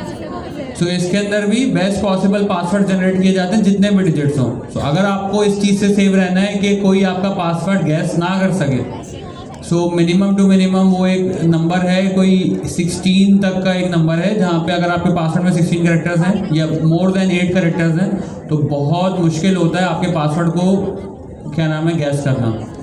और अगर कोई जनरेट भी कर रहा है ना पासवर्ड किसी एल्गोरिथम के थ्रू, तो उसको जो है ना मोर देन कोई ईयर्स लग जाएंगे इस पासवर्ड को क्रैक करने में, जो भी 8 डिजिट से ऊपर के पासवर्ड होते हैं। उससे नीचे के जो होते हैं वो 6 डिजिट आई थिंक 1 महीने के अंदर हो जाता है, इस तरीके से क्रैक हो जाता है, और उससे कम है तो वो और जल्दी क्रैक हो जाता है वो जनरेट करके और उसको इम्प्लीमेंट करने में। तो पासवर्ड के लिए इसलिए कहते हैं कि मोर देन 8 कैरेक्टर्स हो। हर प्लेटफॉर्म कहता है कि इसके अंदर आप सिम्बल्स भी ऐड करें, इसके अंदर आप स्पेशल कैरेक्टर्स भी ऐड करें, तो उससे ये होता है कि आपके पासवर्ड की जो बेस्ट पॉसिबल कॉम्बिनेशंस की जो तादाद है ना वो बढ़ती जाती है जब आप उसके अंदर चीज़ें ऐड करते रहते हैं। सही है। तो हमने ये सिक्योरिटी के हवाले से पढ़ा, हमने ऑथेंटिकेशन के हवाले से पढ़ा, ऑथराइजेशन। प्रैक्टिकल मैं नहीं करा सकता क्योंकि ये स्क्रीन का मसला है, लेकिन जो है मेरे पास चीज़ें मौजूद हैं आप लोगों को सेंड करने के लिए। अब मोस्ट इम्पॉर्टेंट सवाल, ये जो JWT टोकन है वो स्टोर कहाँ पे होता है? मैं आया भाई GIIC की वेबसाइट पे, मैंने अपना ईमेल डाला, पासवर्ड डाला, मेरी रिक्वेस्ट गई कहाँ पे? सर्वर पे। किसके थ्रू गई? API के थ्रू गई। सर्वर पे जाने के बाद सर्वर ने चेक किया कि भाई ये ईमेल पासवर्ड सही है। अगर सही है तो सर्वर एक रेस्टोरेंट बनाएगा या JWT टोकन बनाएगा, ये सर्वर पे बनेगा। सर्वर ने वो टोकन किसको वापस दिया? यूज़र को वापस किया। यूज़र के पास क्या शो हो रहा है? एक वेबसाइट शो हो रही है। अब मेरा सवाल ये है कि वो जो टोकन आया है वापस, वो आपकी वेबसाइट में कहाँ पे स्टोर हुआ होगा? तो आप लोगों को जैसे पता होगा कि आपके ब्राउज़र में बहुत सारे स्टोरेज होते हैं, कभी राइट क्लिक करके एप्लीकेशन का एक टैब होता है, उस पर जाएँ तो बहुत सारे आपको स्टोरेज मिलेंगे। मोस्ट कॉमन आपने सुना होगा लोकल स्टोरेज। लोकल स्टोरेज में आपका कुछ डेटा स्टोर हो रहा होता है। तो कुछ लोग कह सकते हैं, जैसे यहाँ से एक आवाज़ भी आई थी, जो टोकन आ रहा है ना, उसको आप अपनी वेबसाइट के लोकल स्टोरेज में रख दो। स्टोरेज में रखना क्यों ज़रूरी है? किसी वेरिएबल में क्यों नहीं रखा मैंने? मैं चाहता हूँ वो जो टोकन आ रहा है मैं वेरिएबल में रख दिया, वो वेरिएबल में रखा हुआ है। क्या होगा यार वेरिएबल में रखने से? मैं पेज को रिफ्रेश करूँगा, टोकन गया। वेरिएबल तो मेमोरी है ना, मेमोरी से तो चीज़ चली जाती है जब आप रिफ्रेश करते हैं। तो मुझे वो टोकन कहीं रखना होगा। तो कुछ लोग क्या करेंगे, लोकल स्टोरेज सबसे आसान लगता है उन्हें, लोकल स्टोरेज में सेव कर देते हैं। अच्छा, वो सेव हो जाएगा परमानेंटली, आप पूरी वेबसाइट यूज़ करेंगे मज़े से, कोई मसला नहीं होगा। लेकिन यहाँ पे एक सिक्योरिटी का मसला आएगा। क्या मसला आएगा? अच्छा, जो टोकन है ना, वो आपके पास फॉर एग्जांपल लोकल स्टोरेज में आपने स्टोर कर लिया, वो आपके पास ब्राउज़र पे ही रखा हुआ है। क्या मेरा जो टोकन मैंने लोकल स्टोरेज में ऐड किया हुआ है GIIC वाला, अगर मैं दूसरी वेबसाइट खोलूँ google.com, तो उसके लोकल स्टोरेज में भी मेरा टोकन आ रहा होगा? नहीं। आपका जो ब्राउज़र है वो क्या करता है, हर वेबसाइट का स्टोरेज अलग रखता है। स्टोरेज का मतलब ये नहीं पूरा डेटाबेस बना दिया उसे, उसमें आप छोटा मोटा डेटा स्टोर कर सकते हैं। 2 MB तक 4 MB तक का डेटा आप स्टोर कर सकते हैं। हर वेबसाइट का आपका ब्राउज़र क्या करता है, हर वेबसाइट का स्टोरेज अलग रखता है। तो GIIC की वेबसाइट है, उसका लोकल स्टोरेज अलग है, उसमें जो टोकन स्टोर हुआ है वो सिर्फ GIIC की वेबसाइट पे ही शो होगा। दूसरी वेबसाइट्स पे आप जाएंगे वहाँ नहीं वो शो होगा। पहली चीज़ हो गई। दूसरी चीज़, ये तो अच्छी बात हो गई ना कि अच्छा है दूसरी वेबसाइट्स पे नहीं हो रहा, लेकिन जो भी चीज़ लोकल स्टोरेज में स्टोर होती है वो आपके ब्राउज़र की एक्सटेंशंस पढ़ सकती है। आपके ब्राउज़र में एक्सटेंशंस होती है ना, ऊपर आप लोग इंस्टॉल करते हैं, तो वो एक्सटेंशंस आपके लोकल स्टोरेज में जो भी चीज़ें रखी हैं उसे पढ़ सकती हैं। अगर उन्होंने पढ़ लिया तो इसका मतलब वो आपका टोकन चुरा सकती है। तो इसलिए लोकल स्टोरेज, और भी तरीके हैं लोकल स्टोरेज से जो है आपका टोकन निकालने के, बहुत तरीके निकल सकता है। तो लोकल स्टोरेज सिक्योर नहीं है। लोकल स्टोरेज हमने टोकन जो है अपना वहाँ नहीं रखना, रख देंगे तो चल जाएगा लेकिन सिक्योर नहीं है। तो टोकन हम जो है वहाँ नहीं रखेंगे, तो कहाँ रखें? नोटपैड पे रख के सेव। सीक्रेट पे? सीक्रेट ब्राउज़र के अंदर तो कोई सीक्रेट नहीं है। सर नोटपैड पे रख के सेव। कुकीज़ में आपने देखा होगा कि भाई वेबसाइट पे आप जाते हैं, लिखा होता है एक्सेप्ट कुकीज़, वो अलग चीज़ है। लेकिन वो जो कुकीज़ है वो भी आपके पास एक स्टोरेज है, वो भी आपके पास स्टोर करने के लिए यूज़ होता है। जो आपका टोकन है वो कहाँ पे स्टोर करेंगे आप? कुकीज़ में स्टोर करेंगे। तो कुछ नहीं, आपका जो टोकन है वो आपका, आप समझ लें आपके ब्राउज़र के स्टोरेज में ही स्टोर हो रहा है। लेकिन वही चीज़ है ना, क्या कुकीज़ मेरी एक्सटेंशन नहीं पढ़ सकेंगी? वही बात हो गई लोकल स्टोरेज वाली। कुकीज़ ऐसा क्या स्पेशल कर रहा है? वो भी स्टोरेज है, लोकल स्टोरेज, कुकीज़ भी स्टोरेज है। तो कुकीज़ ऐसा क्या स्पेशल कर रहा है? एक कुकीज़ आपका एक्सपायर हो जाता है, वो तो लोकल स्टोरेज के आइटम भी आप करा देंगे, लेकिन कुकीज़ आपके पास जो है एक्सपायर हो जाता है चले, और सिक्योरिटी होती है। कुकीज़ के अंदर आप ये सिक्योरिटी लगा सकते हैं कि कुकीज़ सिर्फ उस वेबसाइट का सर्वर एक्सेस कर सके और कोई ना कर सके। कुकीज़ में आप ये सिक्योरिटी लगा सकते हैं।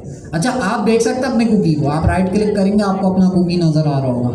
आप अपना टोकन भी देख सकते हैं, वो लंबा सा एक इनक्रिप्टेड टोकन होगा, अभी यहाँ शो नहीं होगा, लेकिन जो है आपके पास एक लंबा सा टोकन होगा रैंडम कैरेक्टर्स का, तो वो आप देख सकते हैं। लेकिन कुकीज़ में जो स्टोर हो रहा है वो कोई और नहीं देख सकता, एक्सटेंशंस भी नहीं देख सकते। एक आप देख सकते हैं और एक, हाँ ये हो सकता है आप कॉपी करके किसी और को भेज दें तो वो भी देख सकता है। और कौन देख सकता है? सर्वर देख सकता है, GIIC का जो सर्वर है वो देख सकता है। तो ये 2 लोग देख सकते हैं और इन 2 लोगों को ही जानने की ज़रूरत है और किसी को नहीं जानना।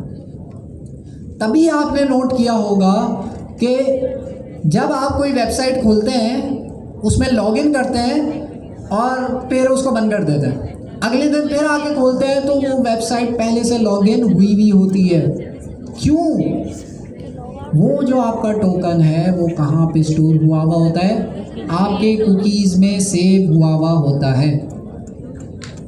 अब यही चीज़ इनकॉग्निटो मोड कितने लोगों को पता है?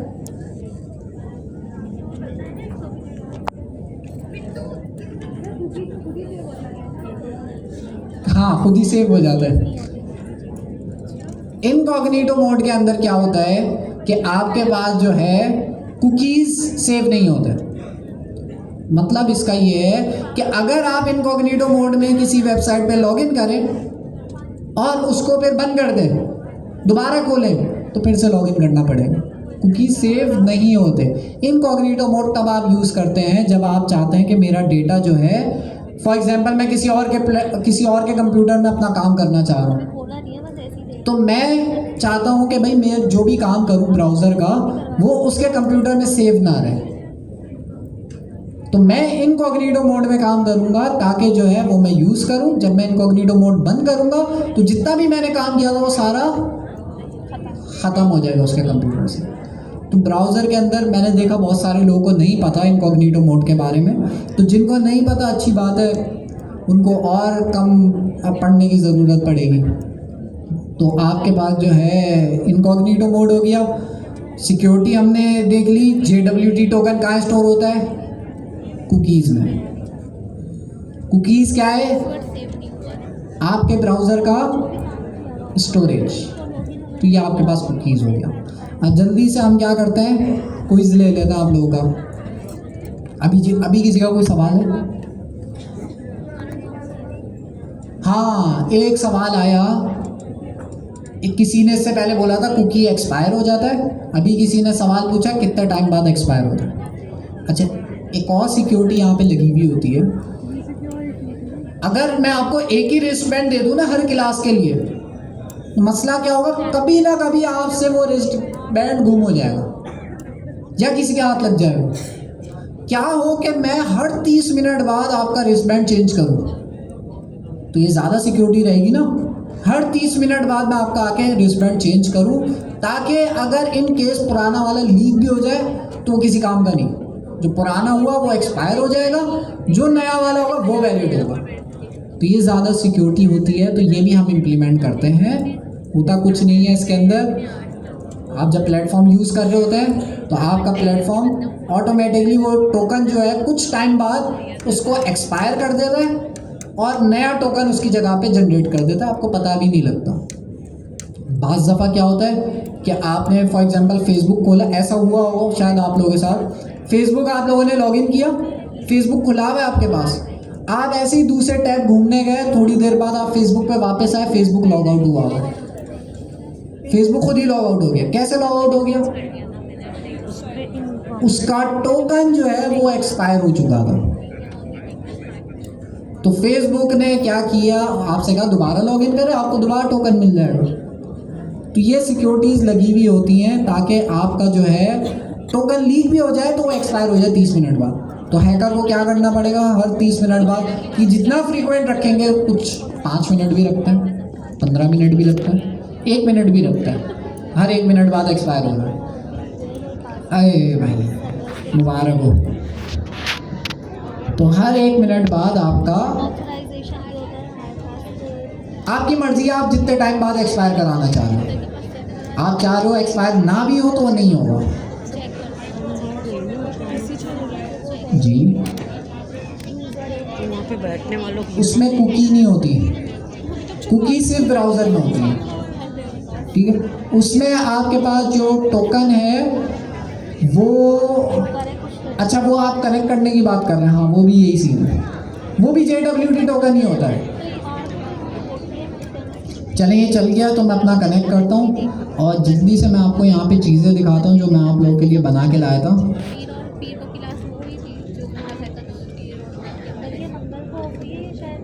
और सारा कोड मेरे पास लिखा हुआ है, मुझे नहीं लगता आप ये जो लॉगिन ऑथेंटिकेशन है ना, इसके अंदर बस कॉन्सेप्ट समझना आना चाहिए। आई इम्प्लीमेंट तो आप लोगों ने बगैर कॉन्सेप्ट समझे भी कर ही लिया होगा एआई से।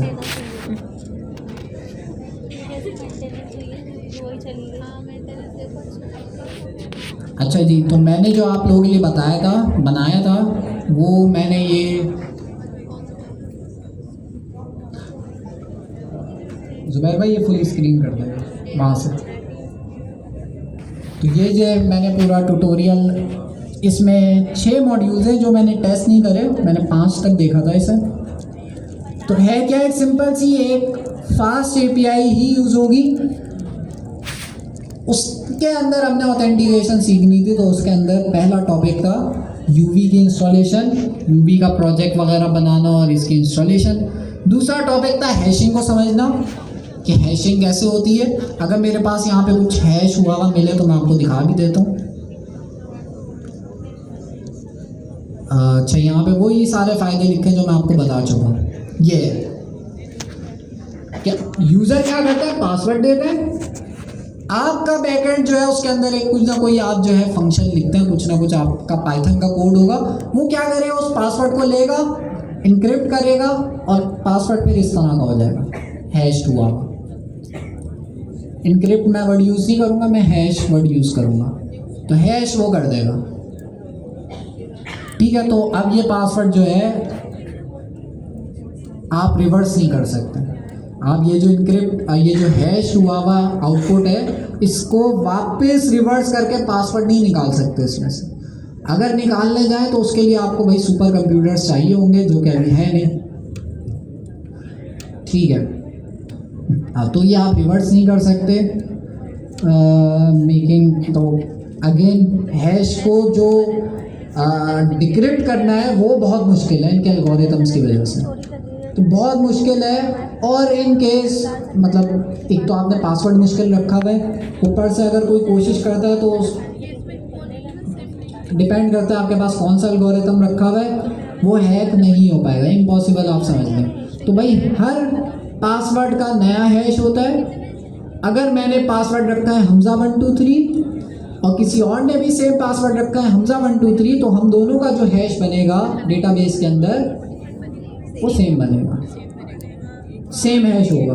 तो यही चीज़ यहाँ पे लिखी हुई है और ये हमारा हैश स्टोर होता है हैशिंग के लिए आपके पास। अच्छा, मैंने जो ट्यूटोरियल बनाया है वो दोनों तरीक़ों से बनाया है कि भाई आप एआई असिस्टेड वे में भी कर लें, मतलब एआई से बोलिए काम कर लो तो एआई भी कर लेगा। अगर आपने मैनुअली करना है तो मैनुअली भी यहाँ नीचे कोड लिखा है। तो इसके लिए जो लाइब्रेरी, जो हैशिंग के लिए लाइब्रेरी है वो आप यूज़ करेंगे पासलिब का, ये डिक्रिप्ट करके लाइब्रेरी है, ये आप जो है यूज़ करेंगे। इससे आपका जो हैशिंग का काम है ये आपके लिए कर लेगा। वो जो एल्गोरिथम है वो आपने बनाने की ज़रूरत नहीं पड़ेगी, इस लाइब्रेरी में बने बनाए हैं, हम उनको यूज़ कर लेंगे।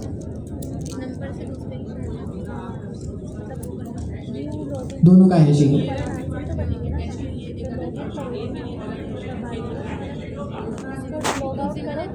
नहीं, ऐसा नहीं होता, मैंने बताया ना। अच्छा, इनका सवाल बड़ा इंटरेस्टिंग है, आप लोग के दिमाग में भी हो सकता है आया हो कि मैंने रखा हमजा 123 पासवर्ड, और फाद भाई ने रखा हमजा 1234 पासवर्ड। तो आप लोगों के दिमाग में ये आ सकता है कि भाई इसका जो हैश, मेरा जो हैश जनरेट होगा और फाद भाई का जो हैश जनरेट होगा उसमें थोड़ा सा ही डिफरेंस होगा, क्योंकि इन्होंने 4 लगा दिया ना आखिर में, तो आखिरी के कैरेक्टर्स मैं हटा दूंगा जो रैंडम है, बाकी पासवर्ड सेम हो गया। हैशिंग के अंदर ऐसा नहीं होता। अगर मेरे पासवर्ड में और किसी और के पासवर्ड में डॉट का भी फ़र्क है ना, तो पूरा हैश डिफरेंट होगा। ठीक है, तो ऐसा नहीं होता कि ए के लिए पीछे जो है वो फॉर एग्जांपल डॉलर आ रहा है, तो ऐसा नहीं होता, फिक्स नहीं होता, वो पूरा वर्ड को हैश करता है। ठीक है, पासवर्ड को अगर फॉरगेट करें तो हैश चेंज कर सकते हैं, मतलब होता क्या है, फॉरगेट पासवर्ड में कुछ नहीं होता। फॉरगेट पासवर्ड में आपने क्लिक किया, आपको एक ईमेल आएगी, ईमेल पे एक लिंक आता है, आप उस लिंक पे क्लिक करते हैं तो आपके पास एक फॉरगेट पासवर्ड, रीसेट पासवर्ड का पेज खुल जाता है। ऐसे ही होता है। रीसेट पासवर्ड में आप नया पासवर्ड डालते हैं, रीसेट करते हैं तो आपका नया पासवर्ड जो है वो पुराना जो पासवर्ड है वो नए पासवर्ड से रिप्लेस हो जाता है। ये काम होता है, ठीक है। इसमें भी कुछ लोग सिक्योरिटी लगाते हैं और कुछ लोग नहीं लगाते। फॉर एग्जांपल वो जो आपके पास जीमेल पे लिंक आया है, वो अगर मैं किसी और को दे दूं लिंक, वो मेरा पासवर्ड रीसेट कर लेगा। कुछ प्लेटफॉर्म में कर लेगा, कुछ प्लेटफॉर्म एक्स्ट्रा सिक्योरिटी लगाते वो नहीं कर पाता। खैर वो अलग चीज़ है। फ़िलहाल हमने जो है सिंपल हैशिंग पढ़ी। हैशिंग के अंदर ये पूरा ट्यूटोरियल है जो कि टाइम कम है तो मैं नहीं करा सकता, लेकिन वही कॉन्सेप्ट है जो मैंने आपको समझाया। कोड भी सिंपल सा है, बना बनाया हैश का फंक्शन है। आपने इसके अंदर सिंपल पासवर्ड आपका जो भी होगा यूज़र का पासवर्ड वो डालना है, या आपके पासवर्ड को हैश कर देगा। ये ठीक है। ये दूसरा वाला फंक्शन है वेरीफाई पासवर्ड का।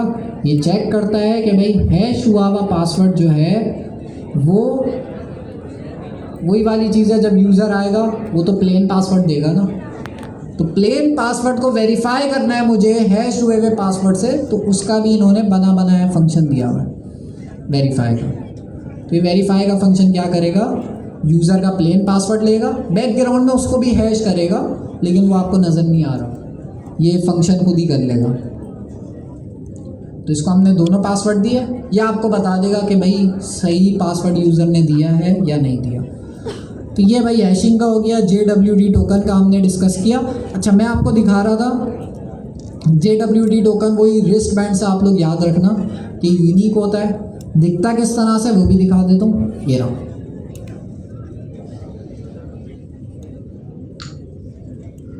ये रहा।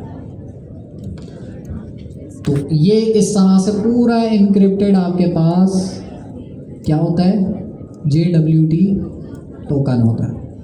ये टोकन अगर किसी और के पास चला गया तो वो आपका अकाउंट एक्सेस कर सकता है, लेकिन सिक्योरिटी ये लगी हुई है हर 30 मिनट बाद ये एक्सपायर हो जाता है, हर 5 मिनट बाद एक्सपायर हो जाता है, तो 30 मिनट तक ही फ़ायदा उठा पाएगा। इस जो JWT टोकन है इसके अंदर अगर आप देखें, ये पहला पार्ट है इस टोकन का जो मैंने हाईलाइट किया हुआ, ये डॉट के बाद दूसरा पार्ट है, ये पूरा आगे तक जा रहा है, फिर एक और डॉट आ गया, इस तीसरे डॉट के बाद एक और पार्ट है। तो JWT जो टोकन है वो 3 चीज़ों से मिलकर। अच्छा, ये बना कैसे, नहीं बना किस चीज़ से, क्या मैंने रैंडमली ऐसे ही बना दिया? ये रिस्ट बैंड जो मैंने बनाया है आप लोगों का, ये क्या मैंने ऐसे ही रैंडमली बना लिया जैसे रैंडम पासवर्ड जनरेट होता है वैसे बनाए, या इसके पीछे मैंने कुछ डेटा यूज़ किया आप लोगों का, फिर उसको इनक्रिप्ट करके बनाया? डेटा यूज डेटा, ये जो आपका JWT टोकन बना है ये ऐसी रैंडमली नहीं बनता, ये आपका डेटा ही होता है जो JWT टोकन बनाता है। तो डेटा के अंदर 3 मेन चीज़ें होती हैं। एक होता है हेडर, हेडर के अंदर क्या चीज़ होती है वो अभी आप दिखाएंगे। पेलोड मेन चीज़ है, पेलोड के अंदर आपका डेटा होता है, नाम हो गया, ईमेल हो गई, रोल हो गया, रोल ये होगा एडमिन है या स्टूडेंट है या टीचर है, ये रोल हो गया, एक्सपायर कब होना है उसकी डेट हो गई। तो ये पेलोड के अंदर सारा डेटा पेलोड वाले पार्ट में होता है। आप देख रहे हैं, मैंने कहा था ना आपका जो टोकन है उसके 3 पार्ट होता है, हेडर, डॉट आता है फिर बीच में, फिर पेलोड, ये सब इनक्रिप्टेड होता है। अभी मैंने दिखाया भी, ये सब ऐसा होता है इनक्रिप्टेड। लेकिन अगर मैं बताऊं तो इन तीनों पार्ट जो इनक्रिप्ट हुए हैं इसमें तीनों अलग अलग काम कर रहे हैं। हेडर के अंदर क्या इंफॉर्मेशन होती है, ये आ गया एल्गोरिथम HS256, टाइप क्या है JWT। तो ये आपके पास फिक्स ही रहेगा आप लोगों के केस में भी कि ज़्यादातर हमारे पास यही एल्गोरिथम यूज़ हो रहा होता है। और भी डिफरेंट एल्गोरिथम है, हमें उस पर जाने की ज़रूरत नहीं है। तो हमारे लिए ये चीज़ सेम रहेगी, जो टोकन जनरेट हुआ है वो किस एल्गोरिथम के थ्रू जनरेट होना चाहिए वो हमने बताया है। अच्छा, पहला पार्ट ये हो गया था। दूसरा पार्ट है मोस्ट इम्पॉर्टेंट, ये आप यूज़ करेंगे, पेलोड। ये आप लोग यूज़ करेंगे। पेलोड क्या है? पेलोड ये है आपके पास कि इसके अंदर आप डेटा वगैरह डालते हैं, कुछ भी डेटा हो सकता है, नाम हो गया, ईमेल होती है, नाम होता है, रोल होता है, उसके अलावा आईडी होती है यूज़र की, यूज़र आईडी जो डेटाबेस में, ये कॉमन चीज़ें होती हैं। तो ये आपके पास हो गया दूसरा पार्ट टोकन के अंदर। तो टोकन ऐसे ही हवा हवा में नहीं बनता रैंडमली, ये आप ही के डेटा को यूज़ करते हुए बनाया जाता है।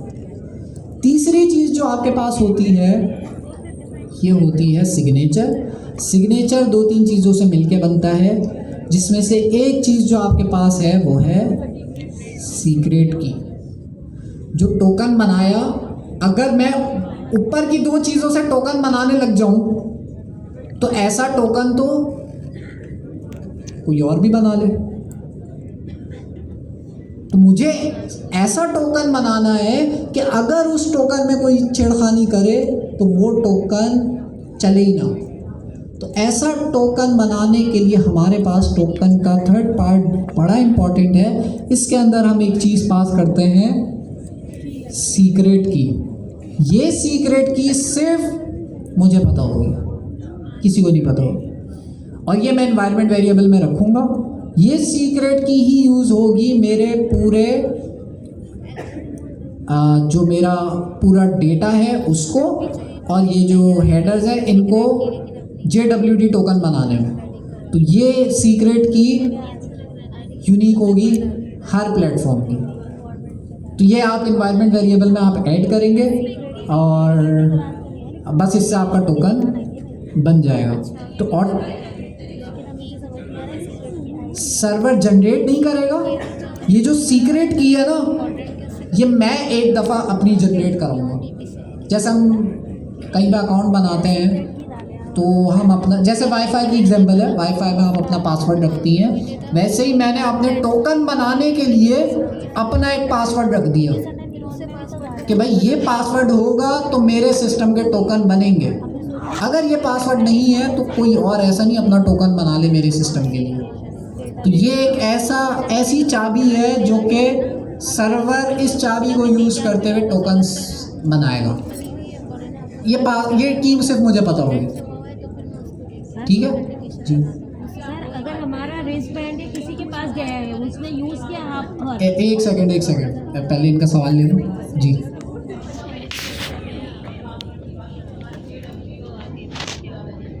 बन जाता है, टोकन जनरेट हो जाता है।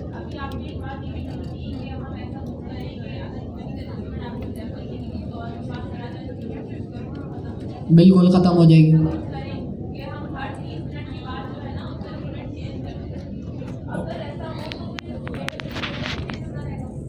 JWT टोकन चेंज होता रहेगा एक्सपायरी डेट की वजह से। अगर मैं इस टोकन में कोई भी चेंजेस करूँगा तो मेरा टोकन भी चेंज होगा। तो जैसे ही एक्सपायर होगा, तो एक्सपायर होने की ये डेट लिखी हुई है, मिली सेकेंड्स में लिखी हुई है। तो जैसे ही हमारा टोकन एक्सपायर होगा तो नया टोकन जो जनरेट होगा उसकी एक्सपायरी डेट क्या होगी? अलग होगी। तो अब क्योंकि उसकी एक्सपायरी डेट अलग है तो टोकन भी नया बनेगा। हाँ, सीक्रेट की सेम रहेगी हर केस में। सीक्रेट की मैं बनाऊंगा, ये सीक्रेट की सारे टोकन बनाने में हेल्प करेगी मेरी। और ये जो सीक्रेट की है सिर्फ मुझे पता है क्योंकि मेरा सिस्टम बना रहा है सीक्रेट की। तो ये भी ऐसा नहीं सीक्रेट की आपने किसी के साथ शेयर करनी है, ये आपने बड़ी छुपा के रखनी होती है। आपका पूरा लॉगिन सिस्टम जो है सीक्रेट की पे भी डिपेंड कर रहा है। तो ये भी बड़ी इंपॉर्टेंट है, ये हम ऐसे ही खुला नहीं छोड़ेंगे। इन्वायरमेंट वेरिएबल में जैसे हमने डेटाबेस का पासवर्ड स्टोर किया था, वैसे ही हम इसको भी स्टोर करेंगे। और ये रैंडम हम अपनी मर्जी से कुछ भी रख देंगे, लेकिन मुश्किल रखेंगे। जितनी बड़ी होगी उतना अच्छा होगा। ये अपनी मर्जी से हम कुछ भी रख सकते हैं। नीचे शायद मेरे पास कोड में एग्जांपल हो तो मैं दिखा भी दूंगा। जी आप सवाल कर लें जी। लॉग आउट हो जाएंगे। अच्छा, इनका भी बड़ा अच्छा सवाल है कि JWT टोकन जब एक्सपायर होता है तो लॉग आउट हो जाना चाहिए। लेकिन फेसबुक पे आप देखते हैं आप एक एक दिन 2-2 दिन लॉगिन, उसमें क्या हो रहा है? फेसबुक ने क्या किया हुआ है उसमें कि एक और चीज़ लगाई हुई है जो क्या करती है, JWT टोकन को बैकग्राउंड में रिफ्रेश करती रहती है। तो आपको नहीं पता चलता, वो हर 30 मिनट बाद आपके टोकन को रिफ्रेश करेगा, आपको नहीं पता चलेगा। तो वो रिफ्रेश टोकन का एक कॉन्सेप्ट है, उससे क्या होता है आपका JWT टोकन रिफ्रेश होता रहता है हर 30 मिनट बाद, हर 5 मिनट बाद। ज़ाहिर है एक टोकन एक्सपायर हो रहा है तो उसके लिए नया टोकन बनना भी तो चाहिए। तो बनने के 2 तरीके, एक बनने का तरीका ये है कि रिफ्रेश टोकन एक कॉन्सेप्ट है उससे करूं, या मैं दोबारा लॉगिन कर लूँ तब भी टोकन बन जाएगा। जी दोबारा बोलें। बैंकिंग ऐप तो यूज़ करती हैं, मेरा तो लॉग आउट ही होता रहता है, मैं तंग आ गया हूँ लॉगिन में। अच्छा, इनका सवाल ये है कि अच्छा मैं समझा आप उल्टी बात कर रहे हैं। इनका सवाल ये है कि बैंकिंग ऐप में क्या होता है, आप जब भी खोलते हैं ना, यूज़ करते हैं और बंद कर देते हैं और दोबारा खोलते हैं तो वो हमेशा लॉग आउट हो जाता है। क्यों?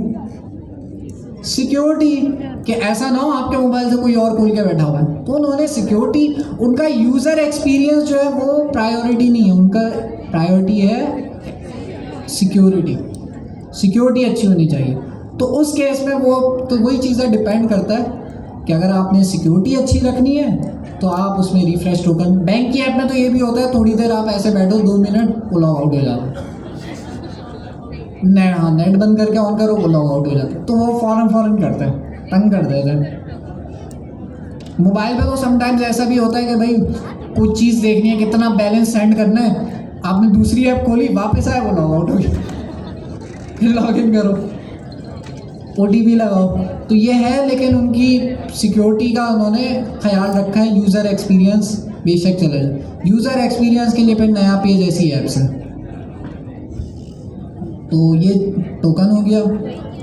एक्सपायरी डेट मैंने बता दी, तो इसमें आप सेट कर सकते हो कितनी देर बाद टोकन एक्सपायर होना चाहिए। अच्छा जी, तो ये इस चीज़ को करवाने के लिए भी मैंने यहाँ पे AI प्रॉम्प्ट भी लिखा हुआ है आप लोगों के लिए, और जो है नीचे कोड भी लिखा है, आप लोग इसको भी देख सकते हैं। मैं आता हूँ साइन अप, लॉगिन। तो ये जितना भी कॉन्सेप्ट है ये इम्प्लीमेंट करने के लिए आपने फंक्शंस लगाने होंगे, JWT टोकन जनरेट करने के लिए कोड लिखना होगा, वो यहाँ पे लिखा हुआ भी होगा शायद, यहाँ नीचे लिखा हुआ। तो ये सारा कोड और सारे प्रॉम्प्ट्स मैंने दिए हुए, हमें कॉन्सेप्ट क्लियर होना चाहिए। ये हम प्रैक्टिकल करते हैं लेकिन टाइम कम है। ये मैं शेयर कर दूँ, क्या चीज़ कराऊंगा, दोबारा बोले। कुकीज़ वगैरह, कुकीज़ हम खुद बनाएंगे। कैसे बनाएंगे? अच्छा, कुकीज़ का मैं बता रहा था आप लोगों को। कुकीज़ जो है आपके ब्राउज़र से आप देख सकते हो। यहाँ पे मैं अभी करंटली एक वेबसाइट है नोशन, यहाँ भी मैं लॉगिन हुआ हूँ। लॉग आउट करने के 2 तरीके, एक लॉग आउट का बटन दबाओ, लॉग आउट हो जाएगा, तो ये यहाँ पर होगा लॉग आउट, ये रहा लॉग आउट ऑल अकाउंट्स। इस पर क्लिक करूँगा, मैं लॉग आउट हो जाऊँगा। ये इस पर मैं क्लिक करूँगा, लॉग आउट हो जाऊँगा। दूसरा तरीका ये होता है कि वैसे तो ये तरीका कोई यूज़ नहीं करता, आप जाएं इंस्पेक्ट पे जाने के बाद आपके पास यहाँ पे आता है कंसोल तो आप लोगों ने सबने खोला ही होगा कभी ना कभी, एरर देखने के लिए। कंसोल के ही साथ में आपके पास होता है, मैं जूम करूँगा तो ये एरो का साइन आया, यहाँ एक टैब है एप्लीकेशन। इस टैब में मैं जाऊँगा, यहाँ मेरे ब्राउज़र के जितने स्टोरेज हैं वो सारे यहाँ पे शो हो रहे हैं। तो मैं ढूंढने की कोशिश करता हूँ कि वो JWT टोकन यहाँ भी मुझे मिल जाए। अब ज़रूरी नहीं मिले, मैंने बताया ऑथेंटिकेशन की बहुत सारी स्ट्रेटजी होती है। अब मुझे नहीं पता नोशन क्या यूज़ कर रहा है, लेकिन हम ढूंढने की कोशिश तो करते हैं। यहाँ पे नहीं है, यहाँ पे नहीं है। कितनी सारी चीज़ें आपके पास,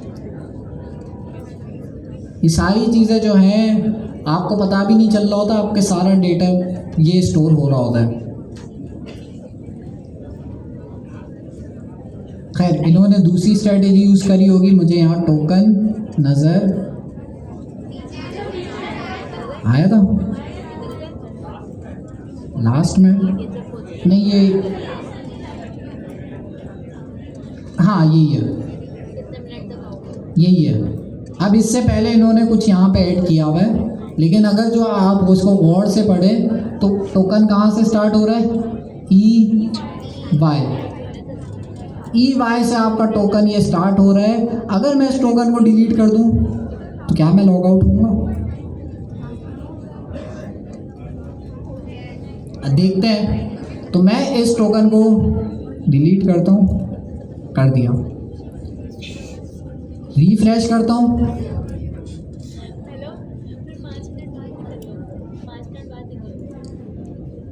मैं लॉग आउट हो गया, मैं लॉग आउट हो गया। तो हुआ क्या, उसने पहले चेक किया भाई इसके पास टोकन है, उसको शक हुआ यार इसके पास से तो टोकन ही गायब है, तो उसने मुझे लॉग आउट कर दिया और मुझसे बोला कि भाई फिर से लॉगिन करो, फिर मैं आपका नया टोकन बनाऊंगा। तो जितनी दफ़ा मैं लॉगिन करूंगा हर दफ़ा टोकन अलग बनता है, लॉगिन हो जाएगा। हाँ, मैं एक सेकंड इसको लॉगिन करता हूँ। लेकिन आप देख रहे हैं इन्होंने बहुत सारे और कुकीज़ भी लगाए हुए हैं, तो इन्होंने एक्स्ट्रा सिक्योरिटी लगाई होगी। तो मुझे दूसरे ब्राउज़र पे खोलने के लिए भी इनके और भी कुकीज़ चाहिए होंगे। अरे यार, एक सेकंड, ये था मेरे ख्याल में। तो मैं वापस लॉगिन कर लेता हूँ, मेरा टोकन वापस ये लॉगिन कर देगा। तो वही चीज़ है कि भाई मेरे पास जो है JWT टोकन की इंफॉर्मेशन है, जो मैंने आपके लिए ट्यूटोरियल बनाया है, मैं डिस्कॉर्ड पे शेयर करूँगा। और कहाँ गया? हाँ, बस एक चीज़ आपको मुझे और करानी है। अच्छा, साइन अप लॉगिन की आप क्या बनाएंगे, क्या बनाएंगे भाई? अगर लॉगिन साइन अप आप इम्प्लीमेंट करोगे तो वेबसाइट में आप क्या बनाते हो, फ्रंट एंड पे लॉगिन का फॉर्म बनाओगे, साइन अप का फॉर्म बनाओगे, ऐसे ही है। बैक एंड पे क्या बनाओगे, फंक्शन। लॉगिन के लिए आप लॉगिन की एपीआई बनाओगे, साइन अप के लिए साइन अप की एपीआई बनाओगे। अब लॉगिन की जब एपीआई आप बना रहे होगे तो उसमें JWT टोकन वाला काम उस एपीआई के अंदर होगा। वो जो पासवर्ड को हैश करने वाला काम है वो उस एपीआई के अंदर होगा। लेकिन फ्रंट एंड और आपके पास जो है एपीआई दोनों कनेक्ट हो सकते हैं। तो आपके बैक एंड और फ्रंट एंड को कौन कनेक्ट कर रहा है, फास्ट एपीआई। तो वो ये मॉड्यूल 4 जो है ये उसी के बारे में है कि फास्ट एपीआई से आप लॉगिन और साइन अप की एपीआई कैसे बना सकते हैं। इससे पहले वाले जो मॉड्यूल है वो इंडिविजुअली आपको समझा रहे हैं कि JWT टोकन क्या है, हैशिंग क्या है, वो बस ये समझा रहा है, और ऑथेंटिकेशन क्या होती है वो समझा रहा है। तो ये आपके पास हो गया। अगली चीज़ है लॉगिन साइन अप के अंदर, सिक्योरिटी के अंदर, बस ये लास्ट वाली चीज़ है इसके अंदर, रेट लिमिटिंग। ठीक है,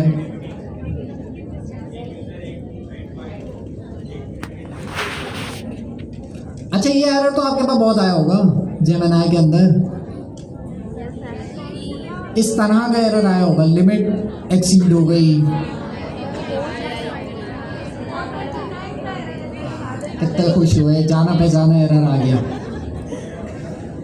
ये कॉन्सेप्ट है रेट लिमिटिंग। रेट लिमिटिंग आपके पास क्या कॉन्सेप्ट है कि ये लिमिट करता है कि आपकी एप्लीकेशन पे कोई ज़्यादा रिक्वेस्टें ना भेजे। फॉर एग्जांपल मैंने GIIC का प्लेटफॉर्म बनाया, अब एक हैकर आया, हैकर ने एक बॉट बनाया, उसके जैसे उसने हज़ारों बॉट्स बना लिए। बॉट क्या कर रहे हैं, वो बॉट मेरी वेबसाइट पे अटैक कर रहे हैं। अटैक करने से मुराद वो मेरी वेबसाइट खोल रहे हैं, डिफरेंट जगहों पे क्लिक कर रहे हैं और बस ये काम कर रहे हैं उनके बॉट। तो उसने 10,000 बॉट्स बना लिए हैकर ने और मेरी वेबसाइट पे अटैक कर रहे हैं। अब मेरी वेबसाइट पे जब वो अटैक करेगा तो मेरी वेबसाइट चलती रहेगी, डिपेंड करता है। लेकिन अगर मेरी वेबसाइट चल रही है तो मेरी वेबसाइट पे लोड आएगा बहुत ज़्यादा। वो क्या करेगा, 10,000 बॉट का अटैक करवाएगा, 1,00,000 बॉट का अटैक कराएगा। तब तक कराएगा जब तक मेरी वेबसाइट क्रैश ना हो जाए। तो आपकी वेबसाइट क्रैश होगी तो उसकी सिक्योरिटी बंद हो जाएगी, पहली चीज़। दूसरी चीज़, आपको जो बिल आएगा है ना, और उस पर किसी ने अटैक किया है और उसका अटैक सक्सेसफुल हो गया, 20-20 हज़ार डॉलर के बिल आते हैं। अगर मैं यहाँ पे आपको दिखाऊँ वर्सल ह्यूज बिल, तो वर्सल इसलिए तो एक्स्ट्रा सिक्योरिटी लगाई है वर्सल ने कि कोई इस तरह के अटैक हो तो वर्सल आपके लिए फ्री में हैंडल कर रहा होता है ये वाली चीज़ें, और आपको कुछ नहीं करना होता, वो खुद ही हैंडल करता है। लेकिन ऐसे भी केसेस हुए हैं जहाँ पे लोगों के 20-20 30-30 हज़ार डॉलर के बिल आए हैं सिर्फ हैकर के अटैक होने की वजह से। तो रेट लिमिटिंग जो है आपको इन चीज़ों से बचाता है कि एक यूज़र 1 सेकंड में 5 रिक्वेस्टें भेज सकता है। अगर वो छठी रिक्वेस्ट भेजता है तो आपका सर्वर जो है उसे ब्लॉक कर देगा। ब्लॉक करने से होगा ये कि अगली रिक्वेस्ट जो भी आ रही होगी वो एक मिडिलवेयर होगा, एक गार्ड होगा, उस पर वो चेक करेगा और आपकी आने वाली हर रिक्वेस्ट को वो ब्लॉक कर रहा होगा। तो जो आपका कोर सर्वर है वहाँ रिक्वेस्ट नहीं जा रही होगी, बॉडीगार्ड बीच में बैठा होगा, वो आपकी रिक्वेस्टों को ब्लॉक कर रहा होगा। तो रेट लिमिटिंग इम्पॉर्टेंट इसलिए है कि भाई ये आपको बड़े बिल से भी बचाती है। अब मेरी जो API का एंड पॉइंट है वो अगर मैंने आप लोगों को दे दिया, आप लोग तो धड़ाधड़ यूज़ करने लग जाएंगे। किसी ने बॉट लगा दिया, वो मेरी API पे हज़ारों रिक्वेस्ट एक बारी में भेज रहा है, मेरा कंप्यूटर तो एग्जॉस्ट हो जाएगा, मेरा बैकएंड क्रैश हो जाएगा, ये होने लग जाएगी सारी चीज़ें। तो मैं क्या लगाऊंगा, मैं रेट लिमिटिंग लगाऊंगा, जिससे होगा ये कि अगर एक बॉट की तरफ से 1 सेकंड में 5 रिक्वेस्टें आ रही हैं तो ठीक है, छठी अगर रिक्वेस्ट आ रही है तो मैं उस बॉट को ब्लॉक कर दूंगा। वो बॉट जो है अब मेरे पास रिक्वेस्ट नहीं भेज सकता। इसी तरह से हज़ारों बॉट भेज रहे हैं तो मैं हज़ारों बॉट को ऐसे ब्लॉक करता जाऊंगा। तो अटैक, हैकर जब अटैक करेगा तो वो उसका अटैक इतना इफेक्टिव नहीं हो पाएगा, उसके सारे बॉट तो ब्लॉक होते जाएंगे, तो मेरा प्लेटफॉर्म बच जाएगा। जी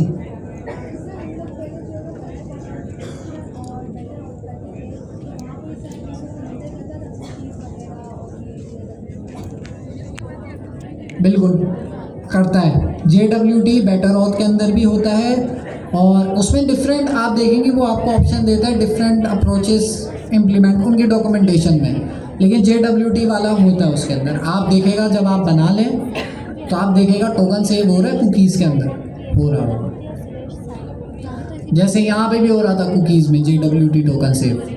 तो रेट लिमिटिंग का ये कॉन्सेप्ट है। रेट लिमिटिंग के अंदर यहाँ पे कोई ज़्यादा मुश्किल चीज़ें नहीं है, बनी बनाई आपके लिए लाइब्रेरी है, ये आसान वाली रेट लिमिटिंग है।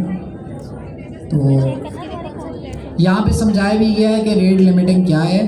कोई ईवेल बॉट है, उसने क्या किया है, एक फॉर लूप चला दिया, यहाँ पे एक पे भी कम अमाउंट है, यहाँ पे इतना बड़ा नंबर लिख दिया, तो अब ये लूप आपके प्लेटफॉर्म पे क्रिएट प्रोडक्ट का फंक्शन चलाता रहेगा, तो आपकी जो एप्लीकेशन है वो क्रैश हो जाएगी, सर्वर आपका क्रैश हो जाएगा। तो इससे बचने के लिए हम लोग रेट लिमिट ऐड करते हैं कि भाई यूज़र अगर 5 प्रोडक्ट्स ऐड कर रहा है अपने कार्ट में, ये ई-कॉमर्स एप्लीकेशन का ट्यूटोरियल है पूरा, तो 5 प्रोडक्ट्स के अंदर वो जो है अलाउ कर देगा। छठा करेगा तो भाई आपके पास स्टेटस कोड देगा 429, ये भी आपने देखा होगा, जेमिनी के अंदर आया होगा 429। तो ये एरर जब भी आप देखें, नंबर आप जब भी देखें तो आप समझ लें रेट लिमिटिंग हिट हो गई है, प्लेटफॉर्म ने आपको ब्लॉक कर दिया। और कुछ प्लेटफॉर्म कुछ टाइम के लिए करता है, 1 घंटे के लिए करते हैं, उसके बाद अनब्लॉक कर देता, कुछ परमानेंटली ब्लॉक कर देता। तो ये रेट लिमिटिंग का कॉन्सेप्ट है जो कि जो है मैंने इस ट्यूटोरियल में कराया हुआ है। तो इसका लिंक मैं आप लोगों के साथ शेयर कर दूंगा। अटेंडेंस हमारे पास हो रही है, पहले ख़वातीन की अटेंडेंस जो है वो लगाने दें। लड़कों के लिए हमने खाने का इंतज़ाम किया है। खाने के लिए हमारे पास, आपका नाम क्या है?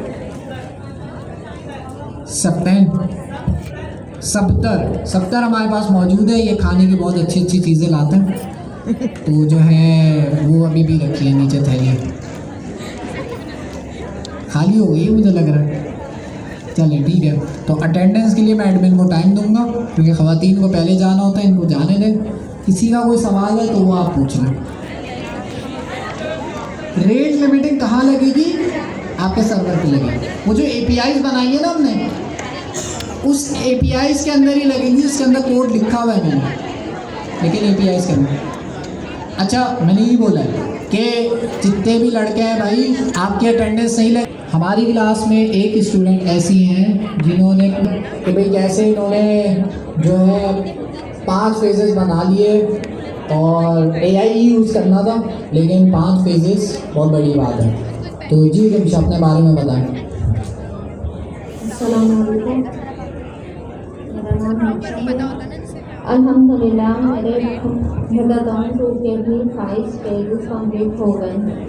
मैंने AI से ही बनाए हैं स्प्रेडशीट यूज़ करते हुए। मेरा जो LLM था क्लाउड का, वो मैंने बाय किया था $20 का, लेकिन शुक्र अल्हम्दुलिल्लाह मेरे कंप्लीट हो चुके हैं। तो भाई इन्होंने पूरा हैकाथॉन कंप्लीट कर लिया, जिसके अंदर front end back and AI integration, और जो आप लोगों को मसला आता है कि बैक एंड की डिप्लॉयमेंट कैसे करें, वो भी आपके हैकाथॉन 2 में इंक्लूडेड है। तो बैक एंड की डिप्लॉयमेंट भी इन्होंने कर ली है। तो वो फेज़ 4 और फेज़ 5 के अंदर आएगा। हो सकता है हम भी वो चीज़ें जल्द पढ़ें। तो ज़बरदस्त रिम्शा। अच्छा, अभी हमारे पास और भी टाइम है, और जो हमारे पास एक और हैकाथॉन जो है किसी ने विन किया था, मेरे पास तस्वीर आई थी। तो कहाँ है भाई, कोई हैकाथॉन जीत के आया हो?